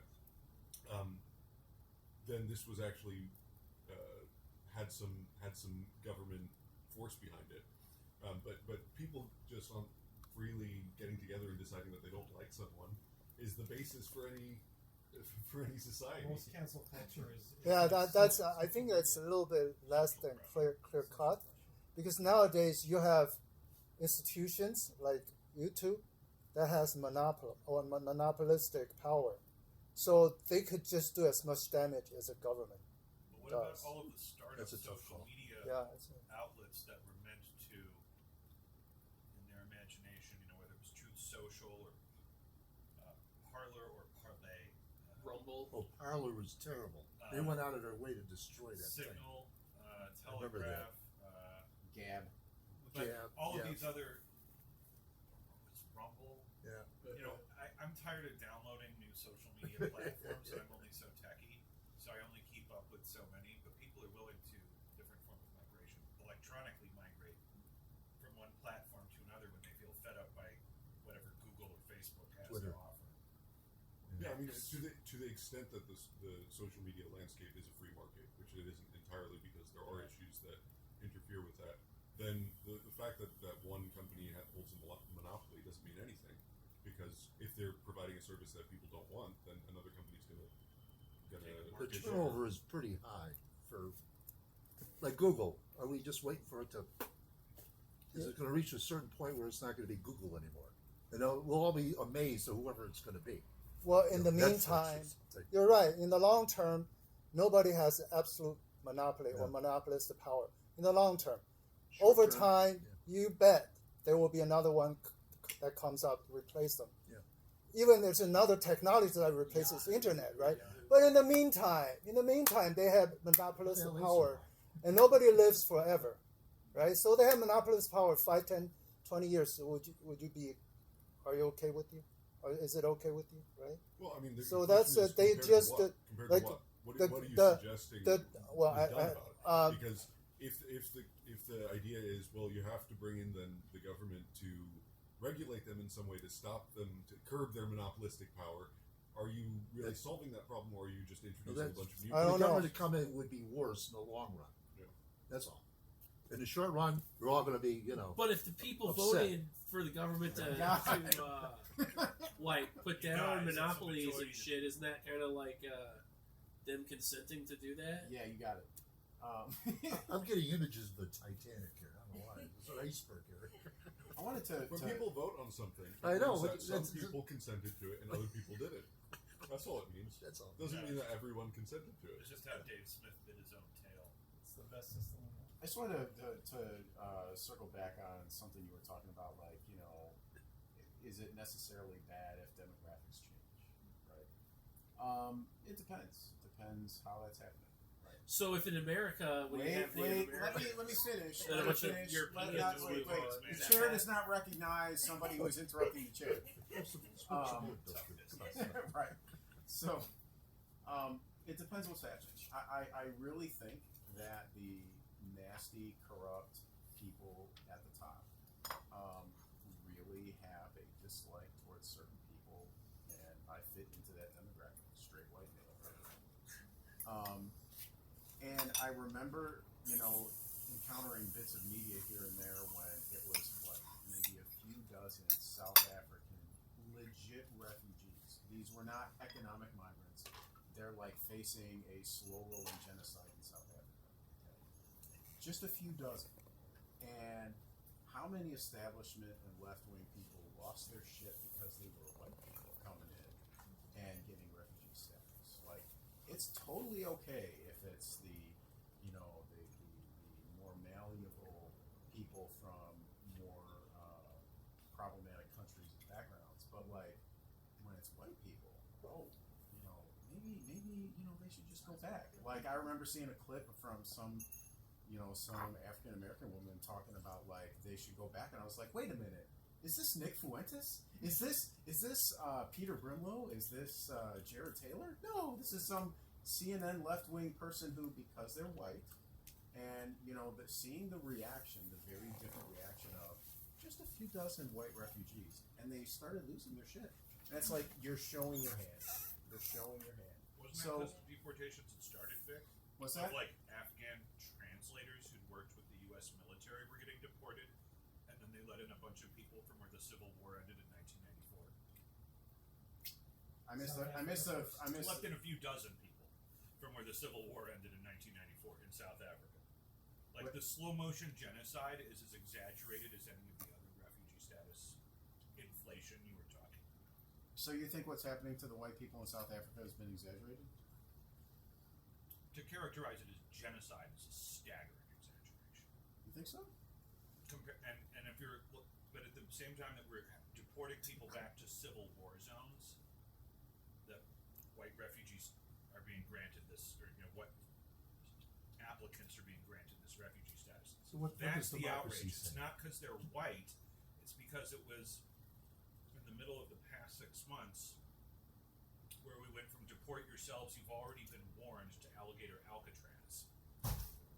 Which is flooded, I heard. Like it, they built it in like a day or Because the two. Democrats control the weather. No, that's a certain thing. So a Democrats in the triple parenthesis. A Control genocide, weather. Vic, a genocide could be 24 people. I thought like a genocide is. Who said that 2 There's dozen people ethnic is a genocide? conflict there. I Still, thought you yes. said there was 24 people that were in grave danger, and that's The why they were- Afrikaner. No, that's not what I said. All I said was that the establishment and left wingers lost their shit when just a few dozen white people from South Africa came. I But did the- not claim, nor is it proper to infer, that just those few dozen people is the entirety of what constitutes who was in danger. Because there are plenty of people who didn't come over and are in very grave danger. Right? South Africa first. Oh wait, America first. I'm confused. Hey, if it's going to be a matter of, hey, we don't take in any migrants except for like hard refugee cases, you know what? I'm okay with that. I'm okay with taking in hard refugee cases, but not any of this economic migrant crap. What if you were if you're escaping talking, communism? so if you're talking like Escaping whatever this Syrian civil war stuff, we deported them back there and they were legitimate refugee cases. Yeah, Okay, translators, yeah. okay, then fine. Then maybe that was not the right move to make. Then maybe I would agree with you, right? But if it's like, oh well, if you're gonna take in these white people from South Africa, therefore you have to take in millions of people from south of the border who are abusing asylum and refugee status. It's like, no, I don't think that follows. Which is kind of where it sounds like you're going, but that's not where I'm going. Like my understanding is, with asylum, you don't get to pick and choose like, ooh, I want to go to the best, most amenities asylum place. It's like, if you're truly fleeing persecution or something like that, the very first country you encounter that is willing to grant asylum, you are obligated to take it. That's how that works, is my understanding, right? So like if, for example, you're from, I don't know, Venezuela or something, and you make your way, and let's say Mexico is a country that is an asylum granting country, you can't just like, no, I don't want Mexico, I want America. Like, no. So the Mexican government should say, "Oh no, you got to stop. Keep coming." It is My understanding of how asylum law works is that's exactly what needs to happen. It Now, is, if you want to say Mexico that that's better not than how the the United law States? should be, okay, that's a separate discussion. But that's what the law is my understanding. But I'm not an international lawyer, so if somebody's like, "Oh, hey, Vic, that's not how it works," like, I'm willing to be corrected, but that's my understanding. I just think it's not as big a problem as it's made out to be, especially in light of which we haven't really addressed is the declining birth rate. And I don't know if I know in European countries it's worse than it is here probably. But that's Because we had higher immigration here. yeah, it should be a part of the conversation at some point. I don't know a ton about it. All I know is in Greece, where my parents are from, there's a really big problem. It's the worst in Europe. And then, I don't know what the other, Germany but has. all of Europe is negative birth rate. Yeah, that's why in And Germany US there's is still around zero, right? Or just under zero? The So birth in- rate here? So we're in favor of immigration for cheap labor? just for because not necessarily just to have people here to work, because a lot of the CEOs and Silicon To pay for Valley, the welfare 90% state, that's why are they're there. South Asian. That's The the people reason. voted Not for it, therefore they necessarily. can I send mean, cheap There you labor, yes. go. Also, You got it down. good labor. You want to pay more for groceries with native-born labor that costs a lot more. I mean, it's not just cheap labor. Sounds like so scurrilous. How How many people want to pay more for groceries for every time they go to the restaurant? I do. Because you want to pay benefits level American wages I'm- and salaries I'm for- every time you do anything. This I'm for the sounds people like from college Venezuela. midnight. Importing food. Remember when I you mean, hired all I the would happily pay more for groceries prisoners? if I was able to offset She- that you know, with her paying husband less was for gassed housing. that she was using prisoners There you go. No, because they couldn't use slaves anymore. my understanding is that it's illegal to hire an illegal immigrant. So these companies that are hiring illegal immigrants, they're breaking the law, and that's probably because it is a lot cheaper for them, right? And they're able to get away with, they don't have to deal with all sorts of bureaucratic nonsense that they would have to deal with a citizen because they might get sued for it. Whereas an illegal immigrant is not going to sue them because they need to stay in the country, right? So there's a threat hanging over these people's heads, which. Overtime. So as far as the cheap labor, well, yeah, of course it would be very cheap to hire slaves, right? Because then you don't have to pay them anything. But that's not really the only issue You have at to pay play. their upkeep. Well, and they're Yeah, getting you gotta paid, pay. and their children, if they're born Right, here, are right, citizens. but So that the isn't the treadmill ends only pretty fast. consideration here, right? So, are there other? Is it right to hire illegal immigrants, or should they be illegal? Should they be allowed in? Then I think there's that's a different question because the fact that it's cheaper or not, you're not taking into consideration all of the costs associated with that, right?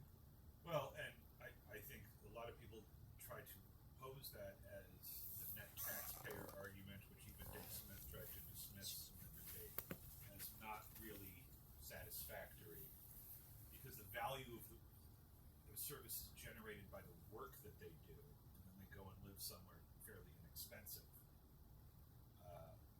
but they pay sales tax every time they go shopping, like that. This becomes a very complicated diagram very quickly. If you're working at a small restaurant or some other small firm and someone's working under a fake social security number, they're paying taxes. Yeah, but They're I paying mean, but for payroll example- taxes that they're never going to get as non-citizens back in benefits. Part of the reason Social Security has not gone insolvent yet, right? And this came up, I think, in the Alex and Dave debate. But let's say you are a legal working citizen at this employer. Allegedly. You have certain let's just say that you are, right. Any person is, and this person has certain protections under the law that they can make use of. They have certain ways 5 days, 6 to achieve some kind of reparations for anything that any wrongs that have been done to them. So they have certain benefits that an illegal immigrant may not because of the threat of being expelled from the country. So the employer has an incentive to hire these people because it's way cheaper for them and much less risky in a way. Because this person, you mean I can hire someone who's way cheaper and I don't have to worry about them But won't they be in suing big me or. trouble if they get found out that they have illegal immigrants? And wouldn't you have to tell people, like other people in your firm, that we need to do illegal things to? Well, I mean, I don't know. Or is it so I- pervasive that you almost don't know? Yeah, I mean, I By don't. the way, I don't if you're a non-citizen and you pay into Social Security, you're entitled to Social Security. That's nothing to do with citizenship. Nothing whatsoever. Totally separate.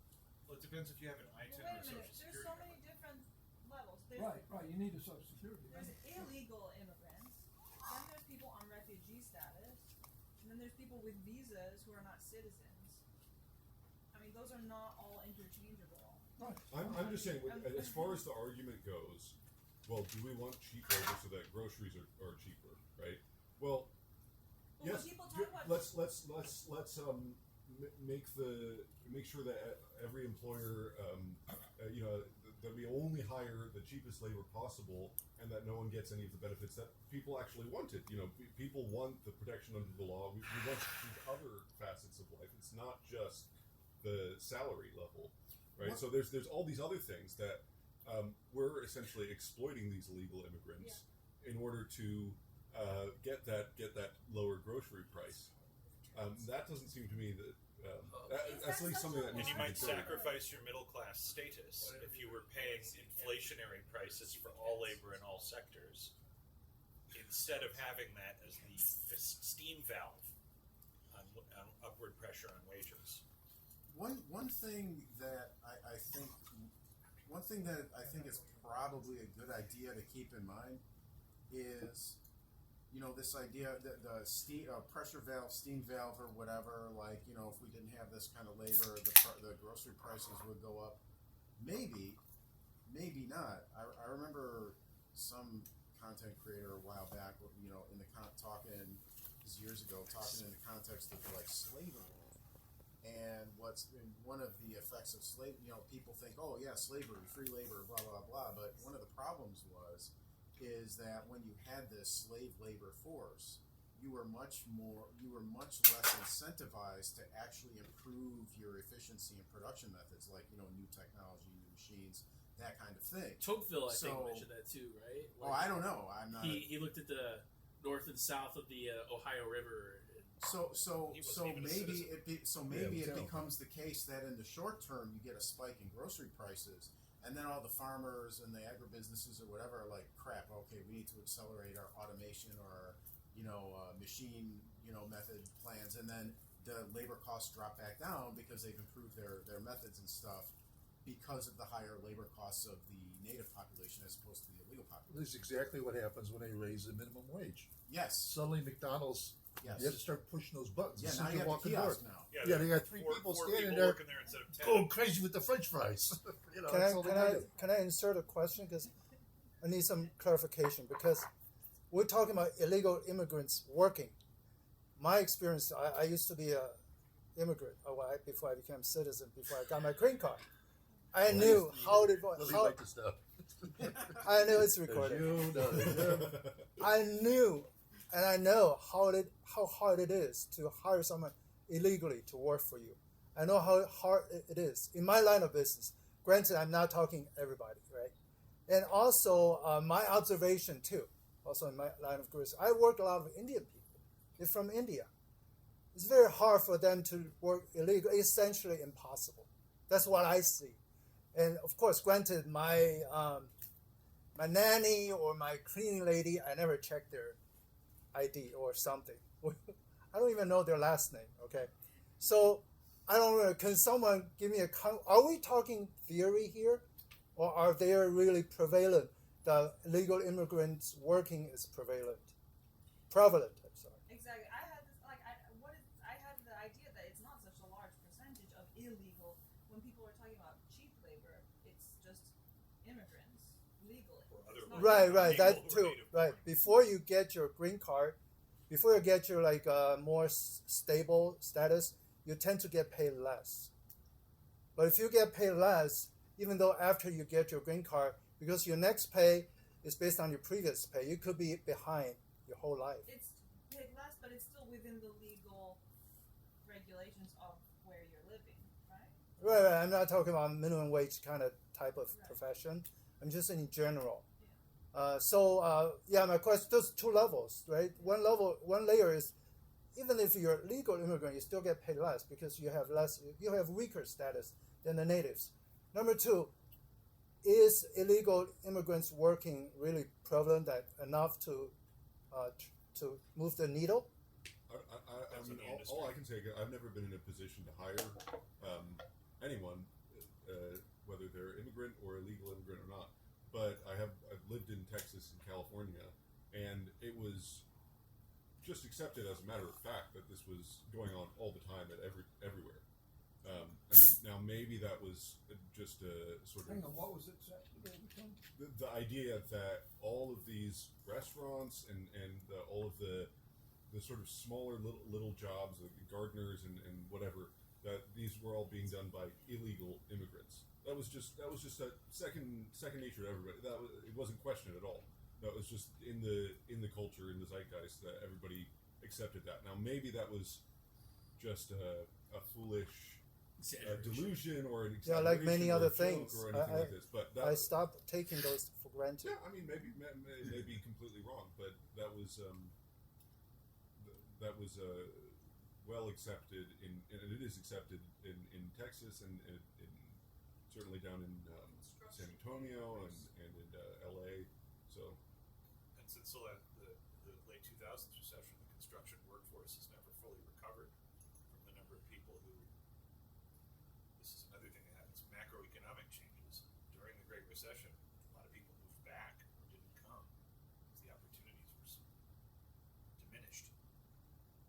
Yeah, that's an indication. Yeah. And that's not just another well, evidence. that they could come here and sign up for EBT. Like they just knew that restaurants were going out of business. There weren't new houses getting built the way that there were the year before, and that had a lot of impact. And that's part of why the housing market has had the cost problems it's had, inflation problems it's had. But those We're people, still short of the 2007 level workforce. but part of those 18 people years who later. went back, part of those people who went back because the condition is less. Part of them are legal, part of them are illegal. First thought I was like, oh, maybe it's an indication there's a lot of illegal working. But if you're legal, you can still go back because the opportunity evaporated because of the condition, right? So I take it back. It's probably not a clear indication or evidence of a lot of illegal working. Well, It's not clear to you. Still not clear. Still not clear to you. I don't take it for granted anymore. Even Look at an industry before like it intuitively makes sense, a lot of people saying the same thing. I don't take that for fruit and granted. vegetable plantations in California. Like they're not even trying to hire citizens. So you feel Picking calm? lettuce, picking avocados. I don't know how you would be. Easier, or why doesn't anybody talk about making it easier for legal immigration? Just like why does everybody want to come illegally? Because it's difficult and time consuming. So why not? Why doesn't anybody talk about making it Good point. I Yeah. think that's a great point. A few have, but since it takes about 18 years sometimes, depending where you are. I mean, with work permit or Right. residency visa or whatever. Right. Like in Europe, I mean, I was just reading about it because you have to, I was looking just for silly this, for real, but for like, could I retire to Germany or Switzerland or Italy? And all of these places, you can go there for a tourist visa for 90 days, and then you have to apply for a residency visa. And you have to show that you can support yourself. I mean, that's the thing. You don't just come and sponge off the government. Right? You have to show that you can support yourself. So you got 90 days to find a job. And is that not the case here? I don't know. I don't know why it takes so long. And then you have to like live there for so long. Before you can become a citizen. Well, Melania did it. She got the Einstein visa. She overstayed her original. Oh. Well, she married a rich guy, so she did okay. Just be like Melania.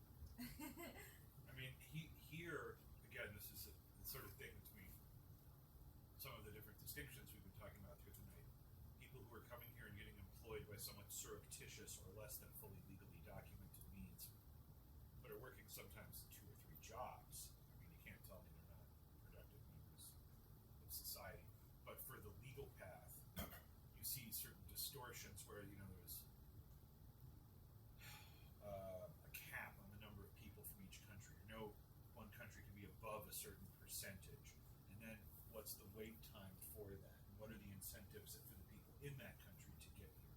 And are there exceptions for certain kinds of work? So you see peculiarities like home health care workers, and nurses, and nursing assistants coming from the Philippines because they're making a lot of them and they're sneaking in just the right amount because the population is bigger but not bigger, and they've had a historic relationship as a former U.S. colony, but the stars align just right that one works pretty well. And also, if you're in the Philippines and you're not Muslim and you want a divorce, you can't get one. You can get an annulment if you're Roman Catholic, but not a divorce. But if vacate the country for 5 years or more. Then you can get a divorce for abandonment, or get a legal Filipino annulment more quickly. But there's those different kinds of peculiarities, and one of the things that even before, I know Eisenhower, I think, had tried some of this on the border. That Friedman quote may be from a couple different places. There's a more extended interview that I found while you were talking about it, about the welfare state and immigration. And then there might be the shorter clip that we're used to in Free to Choose. And I don't know if these were the raw interview footage for it, or if it was that point in his career where he was workshopping this idea and articulating it that way a couple different places between 1978 and 1980. But the Bracero program comes up in the more extended excerpts. All right, well, we need this many farm workers every season to come up from Mexico, and we'll issue this many cards for them. Rand Paul said years ago, the number of cards they issue is nowhere near the amount of demand for farming.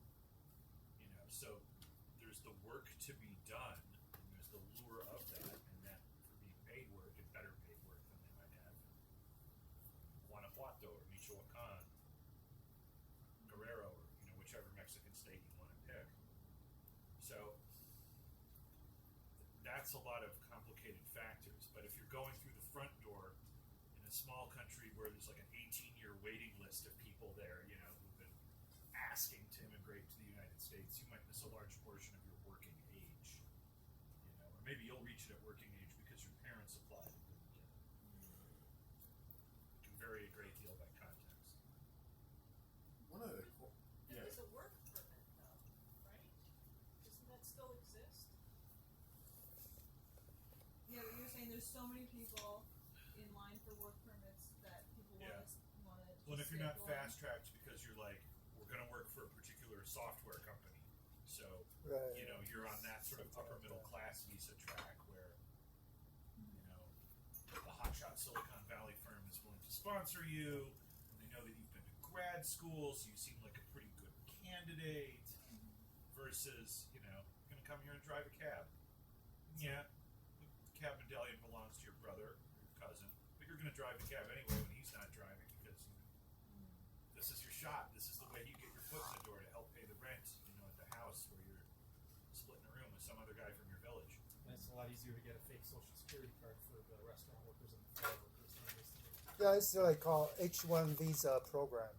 I think certain industries, certain professions, not everybody, they have to deem that as the specialty or the kind of specialty that this country needs. Special needs that this country needs.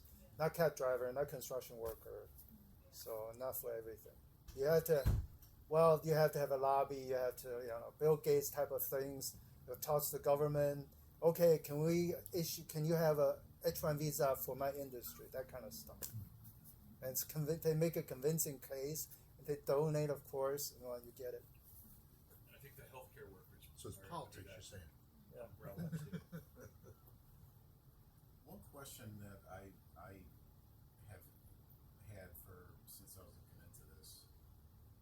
One question I've had for libertarians who are more or less free immigration, open borders, is, and Alex Nowrasteh said that this isn't a thing, but importing people who fundamentally either don't understand, don't care about, or disagree with libertarianism. How does that not become just completely self-destructive? So, for example, I know some libertarians will say things like, Democrats and Republicans are the same. Libertarianism is where it's at. It's like they're not the same, but okay, fine. That's the marketing gimmick that gets thrown out there. They have many of the same problems. Right, but if you were going to assess which one is more likely to give you freedom, is it going to be a Democrat or a Republican? I'm pretty sure it's going to be a Republican, right? If we're 10 years ago, I might have thought that. I have no idea about that. That's fair enough. If there's a lot of Republicans who want to send us to war because they're locked down by AIPAC, maybe that's a thing.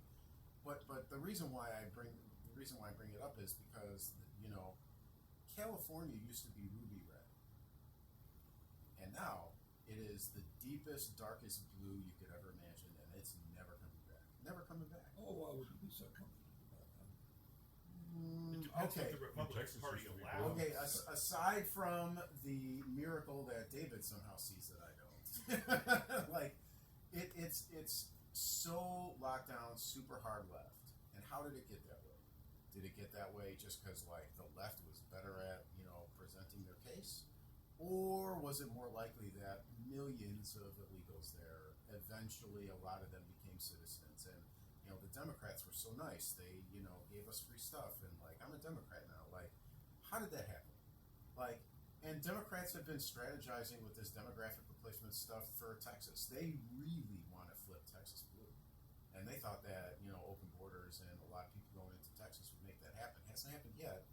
Hopefully, it won't. But if you get a bunch of people who either don't give a shit, don't care about, don't know about, or actually oppose libertarianism, then wouldn't free migration just defeat libertarianism?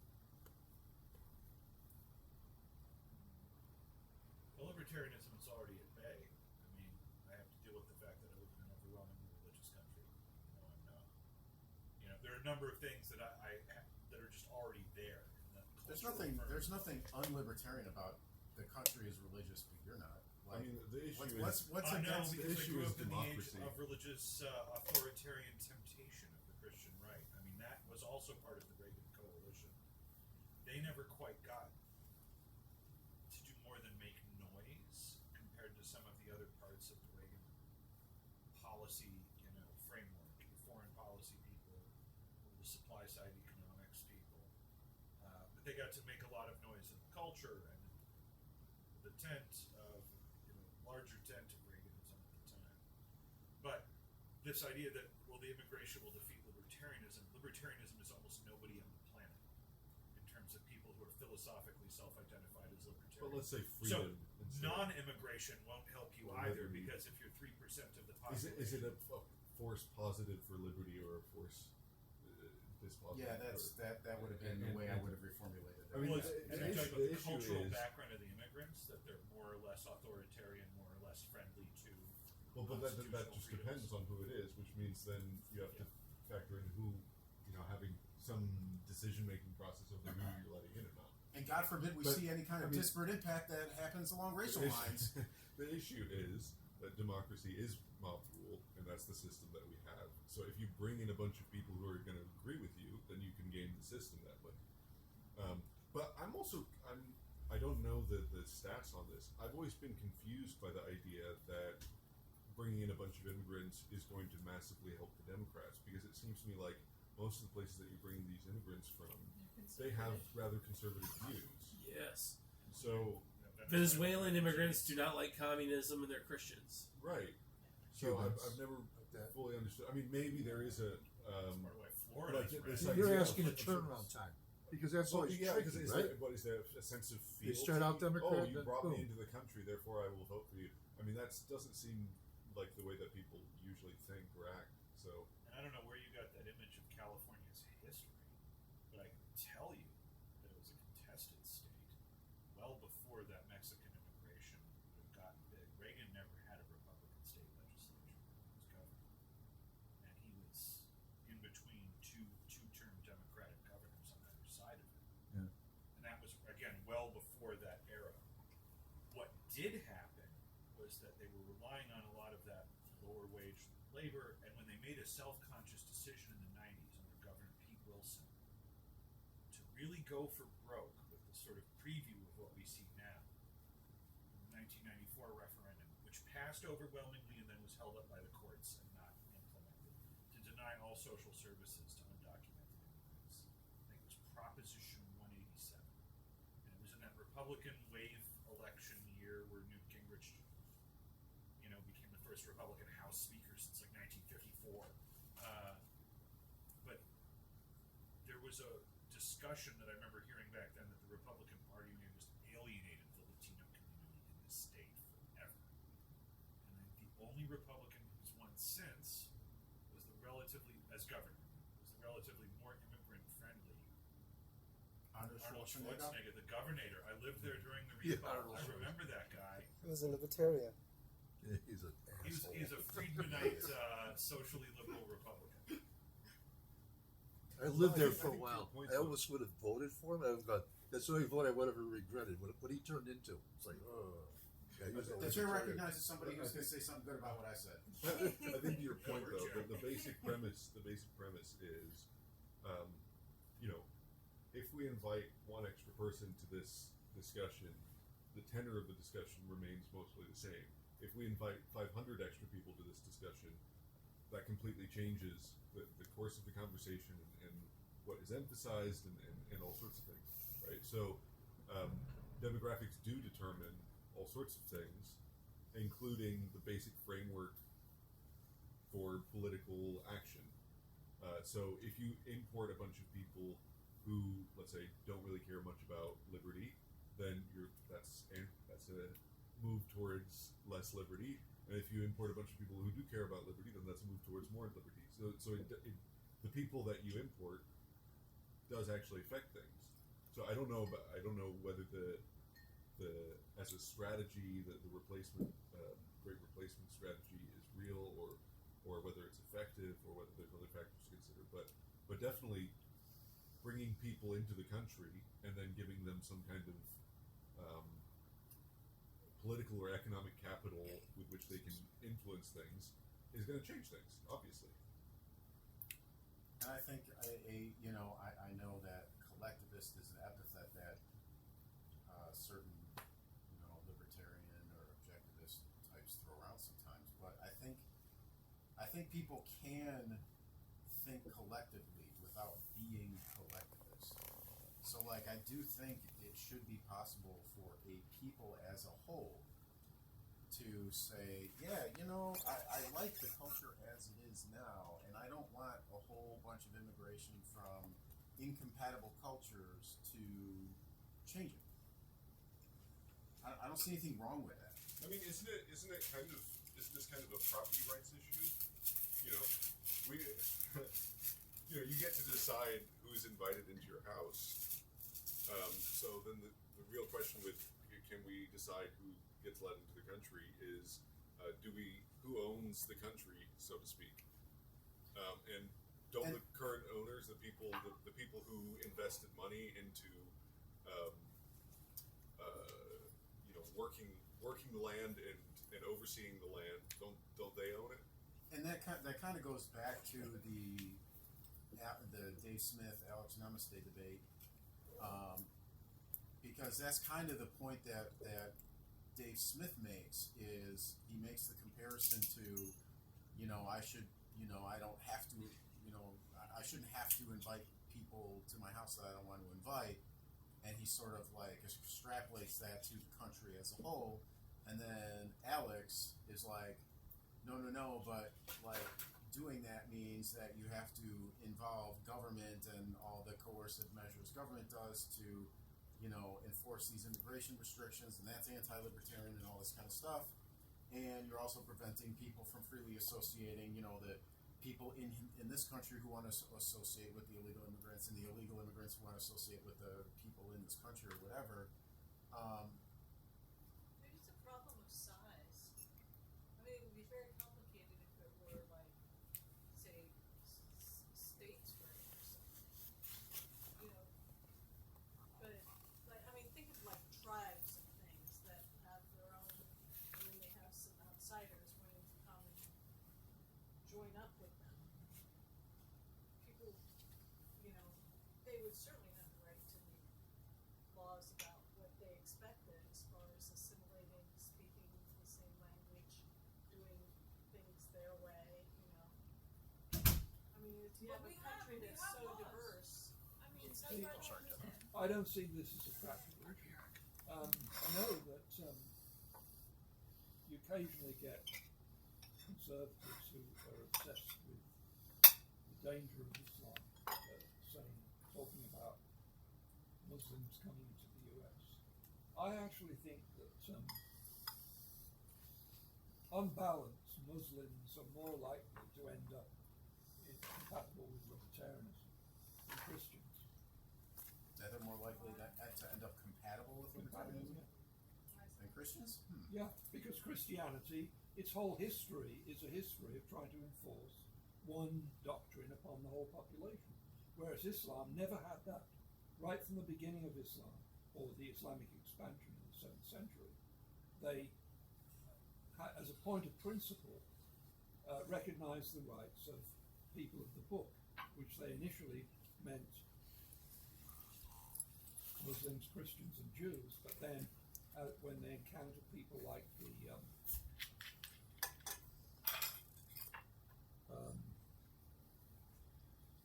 this is the thing of being 81 years old. What is the word?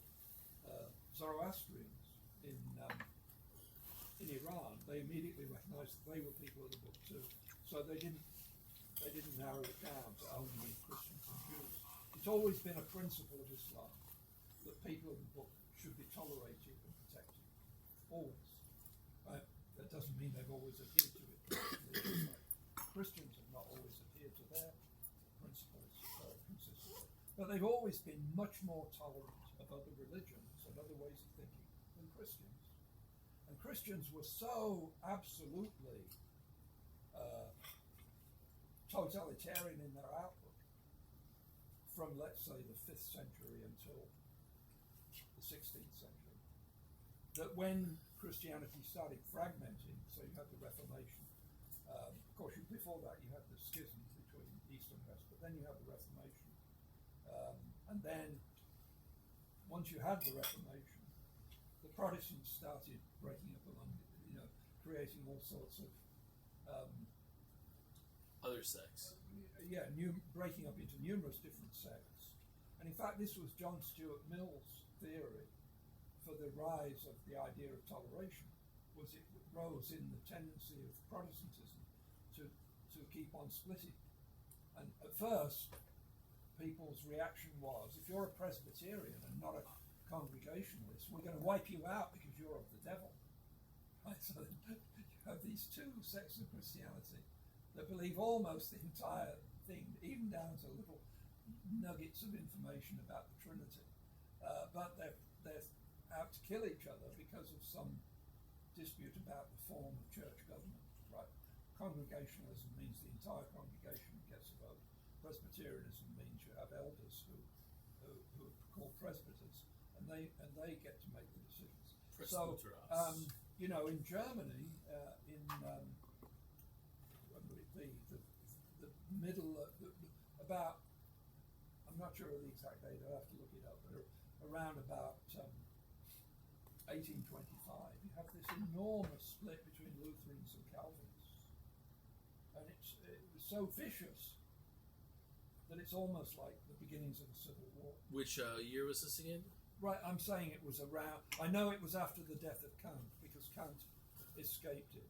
And Kant died in, I think, 1802. So it was around about 1820, 1825, around about then.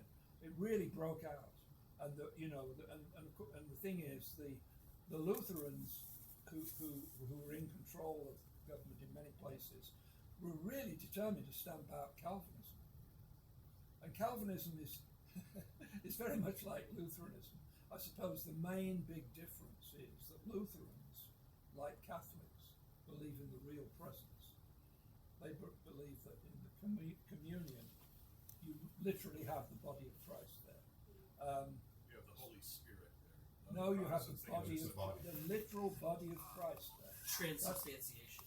No, transubstantiation is a peculiarly Catholic doctrine, which the Lutherans never bought. But they did buy the real presence. It's not a metaphor, which the Calvinist says it's a metaphor. Right? That's what Calvin said. The Calvinist said, it's like, I am the vine and you are the branches, which nobody has ever taken literally. Everybody agrees that's a metaphor, right? We don't think that Christians are plants, right? Okay, so Calvin argued. They might be sheep, though. Calvin argued it's just like that. It's a metaphor, and that was just so horrific to the Lutherans, who believed in the real presence, just like Catholics. They also disagree with although the Catholics believe that it becomes It's the a body, miraculous physical the transformation. bread becomes Literally the body. literally the body of This Christ is when my it's, body. when it's blessed by a priest, whereas that's so Lutherans who gross. dethroned the priest Yeah. and believed in the priesthood of all believers One more time. argued that it's something that happens as you swallow. I take 3 Right? bites. So With the whole It's a good But- couch. And by the way, just because I can't resist Just talking edit about only this, my because good it's side. So, it's so wonderful. I'll try it. The Catholics and the Lutherans who believed in this and insisted it was not a metaphor, it was literally true. They both, the scholars in both the Catholic Church and the Lutheran Church, would tell you that there is no physical or chemical distinction. In other words, when it becomes when wine becomes the blood of Christ, it will yield all the same physical tests as when it was merely wine, including the fact that you can get drunk on it. They went into this. They said, yeah, and the way it strays in Catholic doctrine and Lutheran doctrine is the appearances remain the same. Right? This is because what people don't realize is that Jesus was actually a cousin of the gingerbread man. Right. He was making. Only a cousin. I think I got an early morning tomorrow, okay, so do I'm Islam. dipping I out. think. Right. I think I detect. I think I Yeah. detect. Thanks for heresy. opening. Only a Yeah, cousin. I didn't realize you were recording. I hope it's just a test and you don't post it anywhere else. Oh, you don't want me to post? So, Well, I mean, the I good, didn't very, ex- very good anyway, stuff. the- Your stuff is the good. Muslims have never You got a had good any angle fight. too, because what I put up here. They've always been much more tolerant of variations in. Alright, There's been take care, guys. Right. Good to see Bye you. bye. See ya. Thanks for coming. Yeah. Yeah, thanks for hosting as Thanks, usual, being thanks great hosts. Justin, for your Yeah, exposition. yeah. Happy Yeah, Independence so- Day, buddy. Oh, me and Is Eric immigration talked about to Muslims kind of and similar But stuff. okay, but So it's much more deeply rooted in We Islam. had, That's- we had that's another- fine. Yes, But okay, so on- me and Eric met on a basic a couple weeks principle, ago. right? We talked about If you have a group of people that are yes, we had a meeting last by some Tuesday means where I making wanted to go, decisions but as a political body for themselves, it was, and well, you suddenly import a bunch of people to that who may or may not have different worldviews, belief systems, value systems to that, right? Isn't this going to change the direction of that? And don't those people who are in the group right now have some don't they have some right to determine the direction of that group? No, then you're being racist. How, But here, how much you see- direction? You see here, Well, I mean, just as here, do you get to decide as leader of this group that's assembled here tonight? You get to decide. If someone walks in off the street, you don't say, "Okay, I guess that's it." You know. I'm only the supreme leader. but I mean, you feel like you have a right But to me, to- you're the deer leader. to Thank you. to As reach well out as the and supreme leader. invite. Well, to- oh, that's not just some kind of way of getting out of the supremacy clause. Dear supreme leader, right? But you I'm feel the dear leader, right? As Rick's pointed out, right? you feel like you have some right to invite certain people and to prevent other people even actively if Yes, it came to that. yes. From, But in a from- global perspective, why does it change because of the scale? in a global perspective, you have to draw in other parts of Steele's theory. To wit, that the only viable economic system is capitalism, and capitalism automatically generates libertarian ideas. Okay. Those are two facts that Steele has brought to our attention. Well, and Therefore, there's going to be a great similarity in all over the world. The world is well, okay. I'm not asking about what may happen, what you predict will happen. I'm talking about, do the people have some moral, some ethical right to determine whether Or at or not least they're standing. whether or not I they're don't wrong think or do. right? I don't Can I think ask they some do. clarifying I mean, questions on that? I mean, after the point. I mean, apart from anything else, you're up against the fact that people change their minds all the time, That's and fine. even without immigrants, there are going to be new ideas. I'm not asking about whether the. I'm not even talking about what the specific ideas are. I'm saying, do those people, the people who are currently in a certain group, do they have the right to determine who else is let into that group? If it's a voluntary association, yes. But if it's just, if by a certain group you mean everybody who happens to live in a certain territory, no, they don't. Isn't that to some degree voluntary? But it's not It's a not voluntary voluntary anymore. association. They didn't sign a pact to say we're all going to live together. They just moved into the same general region. And you don't own the house that lives next, or Right. next right. door to you. Like if someone moves here, gets a job, rents a room. This is where I take issue with the sort of, this is a homeless person squatting in my house. Like, if they're paying rent somewhere, whoever owns the place that's being rented out is paying property taxes. That part of the discussion is just made moot. Like, well, they came here without invitation and they're leaning on me entirely. Like, well, no, if you're renting a tenement and working a low-wage job, you're still paying your way and working your way through.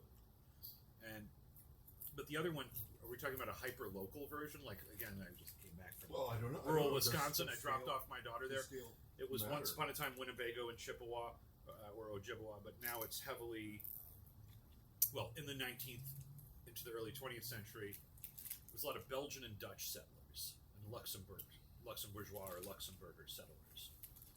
Now, amongst them, again, kind of like we were describing with the Calvin divide between Presbyterianism and Congregationalism, these might seem like minor differences from the bird's eye view between a Dutch Roman Catholic who wound up under one sovereign and a Belgian Roman Catholic who wound up under another, and a Luxembourger Roman Catholic who wound up under another, and then their descendants ended up emigrating to Wisconsin and settling in between roughly the Edgewater neighborhood and this town about a half hour north of Milwaukee.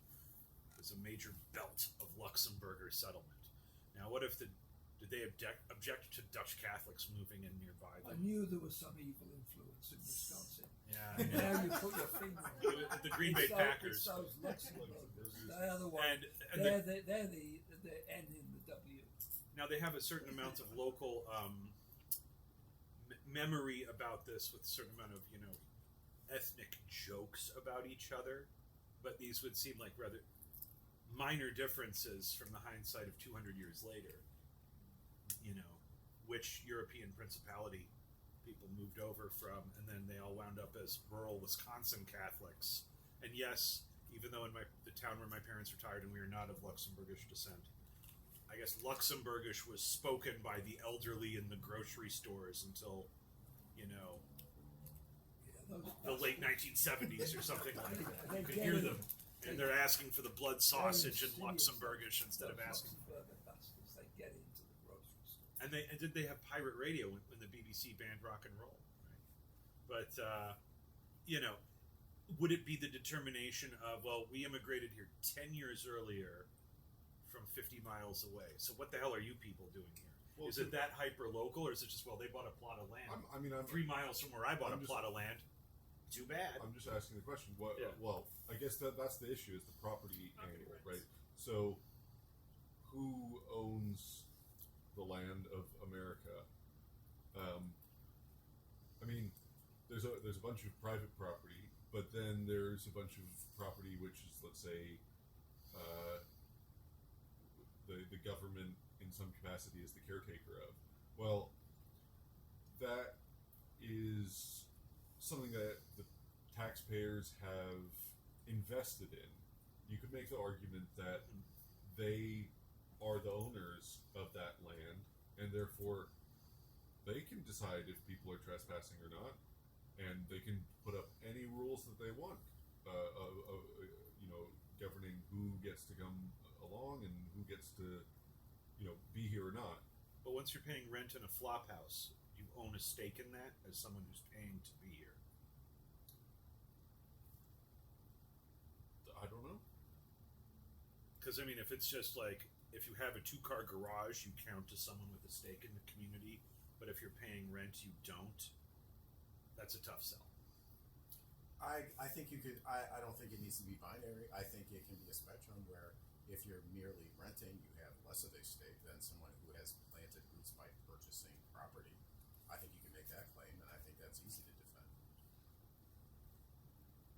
Because people who rent can just go. People who own, oh, there's a lot of uninhabited units that are owned Thanks, by everybody. foreign and real estate investors. Have a good All night. right. Happy 4th. Which is why we should ban Fifth. foreigners from owning Fourth is real assets What- I mean, in the what United about- okay, States. here's- Like here's another- China buying There a it bunch, is. like China buying Well- a bunch of farmland near Or military military bases. Or the oil Well, I mean, states. okay, or here's a good example. Russian Because the oligarchs. problem is that we don't live in this ideal system, right? Where you argued that it was okay if it's a voluntary association, then they get to determine. But if it's just this happenstance of location, where you happen to be born, okay, whatever, this doesn't matter. But we do have a welfare state. We do have a rather large government. And let's say in the scenario where America goes to war with China. Yeah, China. I love it. China. And China. Sorry, okay, my man. what's to prevent? Let's say if we allow complete. Let's imagine that we've all voted democratically on allowing total open borders. Whoever comes in, whatever it's we don't have any right to shut them out. Well, what stops China from coming in and sending 100,000 people to just come in Yep. and vote to completely change the country so that now we've just ratified the amendment that America is part of China now. I mean, obviously this is a ridiculous situation, but the premise government couldn't be any worse. Yeah. but I mean, on principle, right? I mean, since we have a system where there is this large government that people, and people do pay taxes and are supposedly getting some kind of, service in return for it, don't they have an investment in this? They have a stake in this. Don't they also have then the privilege of being able to determine who gets to be part of this club and who doesn't? Like a homeowners association. So Sure. is it a problem? But where's this going? I'm not quite sure I understand it. I mean, are you suggesting that I'm just a arguing. nation state, if it permits any immigration, has the right to? There we go. Oh, I think the Russians are already here. I think that's just a normal night in Chicago. Oh yeah, it's the 4th of July. Spasibo, товарищи. Americans are always a bit crazy on the 4th. So And the night before and the night after. yeah, I mean, I think I'm just saying in terms of the ethics of it. Do we, do people have a I mean, right? it does seem to me. I mean, I think it would be a bit ridiculous for the government to say, do you agree with Charles and Mary Beard on the economic origins of the Constitution? To ask questions like that. But if it's a question of cultural compatibility, that seems to be a natural thing to take into account to me. Well, I'm not even asking about the specifics of what metric you chose to employ to decide who was let in and who wasn't. I'm just saying, do people have a right to determine that? Because then it doesn't matter what metric you use. My whatever answer metric is, you in a want. pure libertarian society, no one would have any such right. But we don't live in a pure libertarian Right, society. but given that once we accept that it's a good idea to have the government regulating immigration, which I do accept, it becomes a matter of detail how they make the choice and how they decide who. I mean, they could give IQ tests. Can't do that. Well, it's not what about racial. charging people? It'd just be an IQ test. What about No, just but charging They make it disparate racial. impact. It's Right, well, that's the it's idea, to ableist. get the It's disparate ableist. impact. No, then you might have another That's the problem. whole point. Oh, if you're already paying the coyote, you're showing. I mean, yeah. Whether you're paying a coyote now or doing indentured servitude in the 17th century, when it was colonial rather than an independent nation, I mean, people and have been paying to get here. Right, we could just Maybe charge not more. necessarily through the tax coffers directly, but that's where, I think there's these hypothetical examples always start to seem silly to me when we have real life examples that we could deal with. If there was a country out there that was actually going to send over 100 million people to permanently settle and flip an election in those numbers, I mean, I'd be really impressed if they were able to do that. They have The their own Israelis have had a hard time getting more than 250,000, or what is the number of settlers now? 300,000, 400,000 Well, obviously, in an area with That's- a couple that's an million absurd- Palestinians, that's and an they've had absurd example. 58 years to but do it. but I mean, it doesn't. But the doesn't Palestinian areas principle don't have an open immigration remain the same? policy. Well, no, they have a one-way entry from the Israeli government supporting their settlement in the West Bank, and there still is only a few 100,000 of them relative to a couple million Palestinians, and that's actively trying to take over a place right next door. That is New Jersey trying to take over Delaware in terms of size and distance, and it's not that far away, and they still haven't overwhelmed the entire native Palestinian population. The scale of 100 million people coming over from a China or an India to immediately tip the scales in the United But you don't States need is 100 million. fantastical. Oh, obviously, yeah, but that's why, and I said that it was absurd. But obviously, 100 million people is not what you need. There's what 350 million people in this country. If you said earlier that some of these elections you're getting 20% turnout, and Hey, the, just the bump them down in numbers, swing states. the numbers look at generally around 50-50. They're very close, right? So if all you really need is, let's say, Not in municipal. 10,000 Sorry. but I mean, let's Maybe say in 5 wards. if you 10,000 people over the course of a few years into one specific area, this doesn't seem implausible at all. Well, the president always has the emergency, what's it called, executive order based on national emergency. President can always stop that. But of course, add to your hypothetical until some question, low-level you can piece have of a crap president judge. that doesn't issue that kind of order or as for immigration, even illegal, right? So, but reality is, president probably will stop it. What would I have actually a little story. This is since you talked about China sending a bunch of people. Well, When Mao was very ill, he died in 1976 or 77. We're talking about 1972 time frame. He was already ill, on the decline, but he still liked to receive foreign visitors, especially those from the United States, like Henry Kissinger or Richard Nixon. I think one of the meetings, not the initial meeting, the second meeting or third, he talked to, I think it was Kissinger, probably not Nixon himself. They were talking, it was a good conversation. He says, hey, I have a proposal. Why don't I send 100 million Chinese women to your country? Because we have trouble. Women are trouble. We want to send. So the author is Fenby. It's a British author. He was speculating. He made it clear that probably Mao was thinking Jiang Qing his own wife, because his wife, when he was very ill, his wife overtaking, grabbing a lot of power, Gang of Four. So she's trouble for him. Plus, he's probably a traditional male dominant, paternalistic kind of person. So he said jokingly, "Why don't I send 100 million Chinese women to you? It's still trouble for us. So I want to send them to you to give your country trouble." So that was that was it. So and not the secret plan. yeah, it's just joking. It's not possible. Palace humor. women? Am I right? I guess that's next month's talk. From what I saw in the email. I think Chinese women are the worst, actually. In a way, especially Jiang Qing era, because she was advocating this: women can hold up half the skies.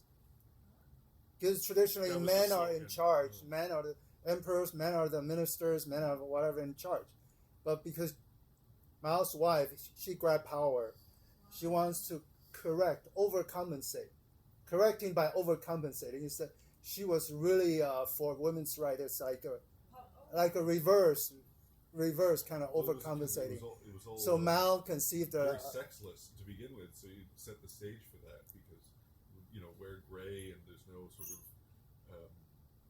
but you're that trying to was get away earlier. from the Cultural traditional Revolution sort of- uniform. yeah, you're trying to get away from the traditional sort of historical. yeah.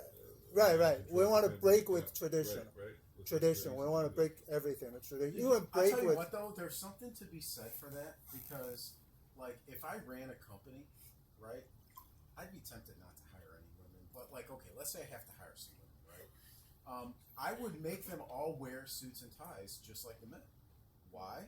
Because you know what? It's not fair if you get to hike up your skirt and display your sexuality and get an advantage sexually in the workplace. There's a lot of You have to manipulation. wear Well, very non-sexual attire wouldn't the in order not to have an wouldn't advantage. the that way. libertarian perspective here just be this is part of the free market as long as the Right, men are and able as to do that right, as well. and as a private firm in the free market, I'm going to be a dictator at my firm. Women have to wear men's clothes. But you have to define what's a woman. You have to define it. Well, Adult human, adult human female. That's easy enough. How I'll go about back to, XY chromosome?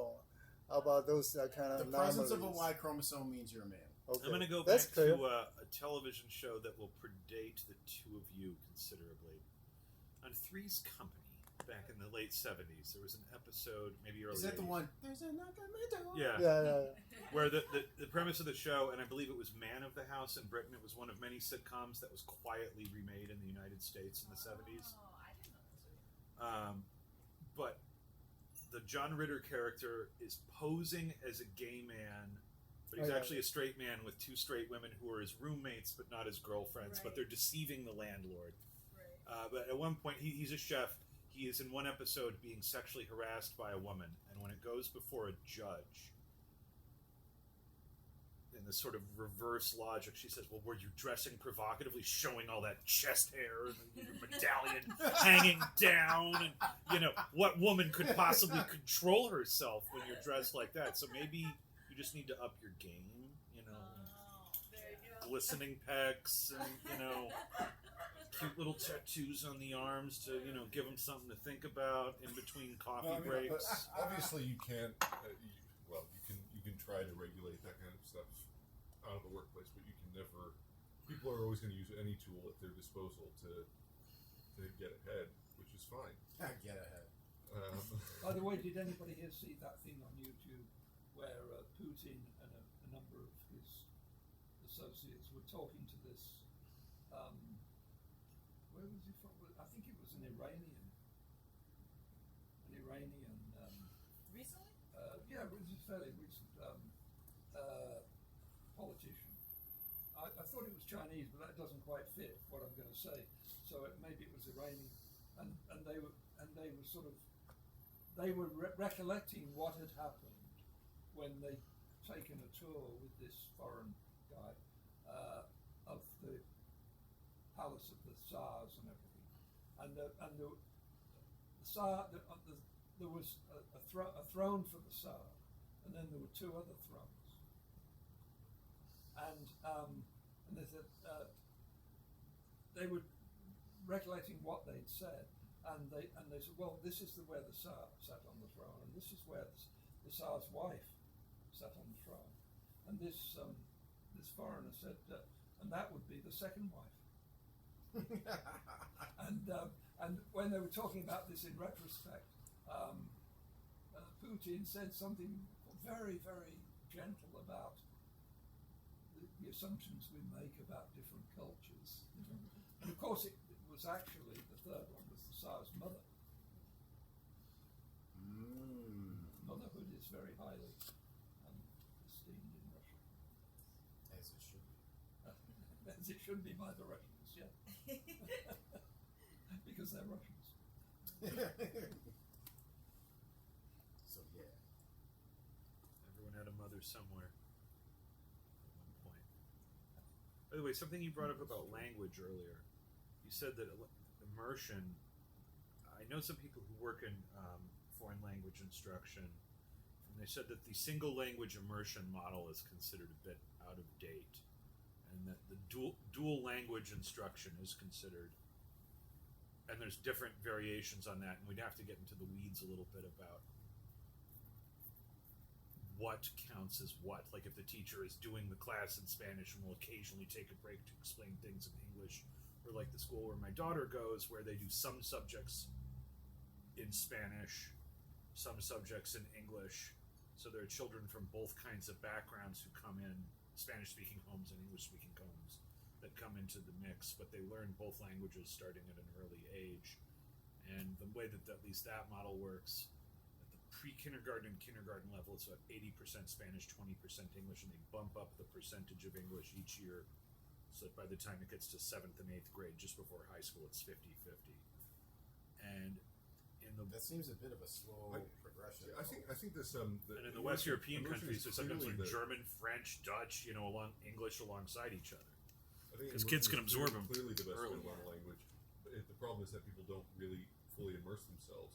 When people will say that kids, their brains are special or something. There's no evidence for this, that they're able to learn languages much quicker than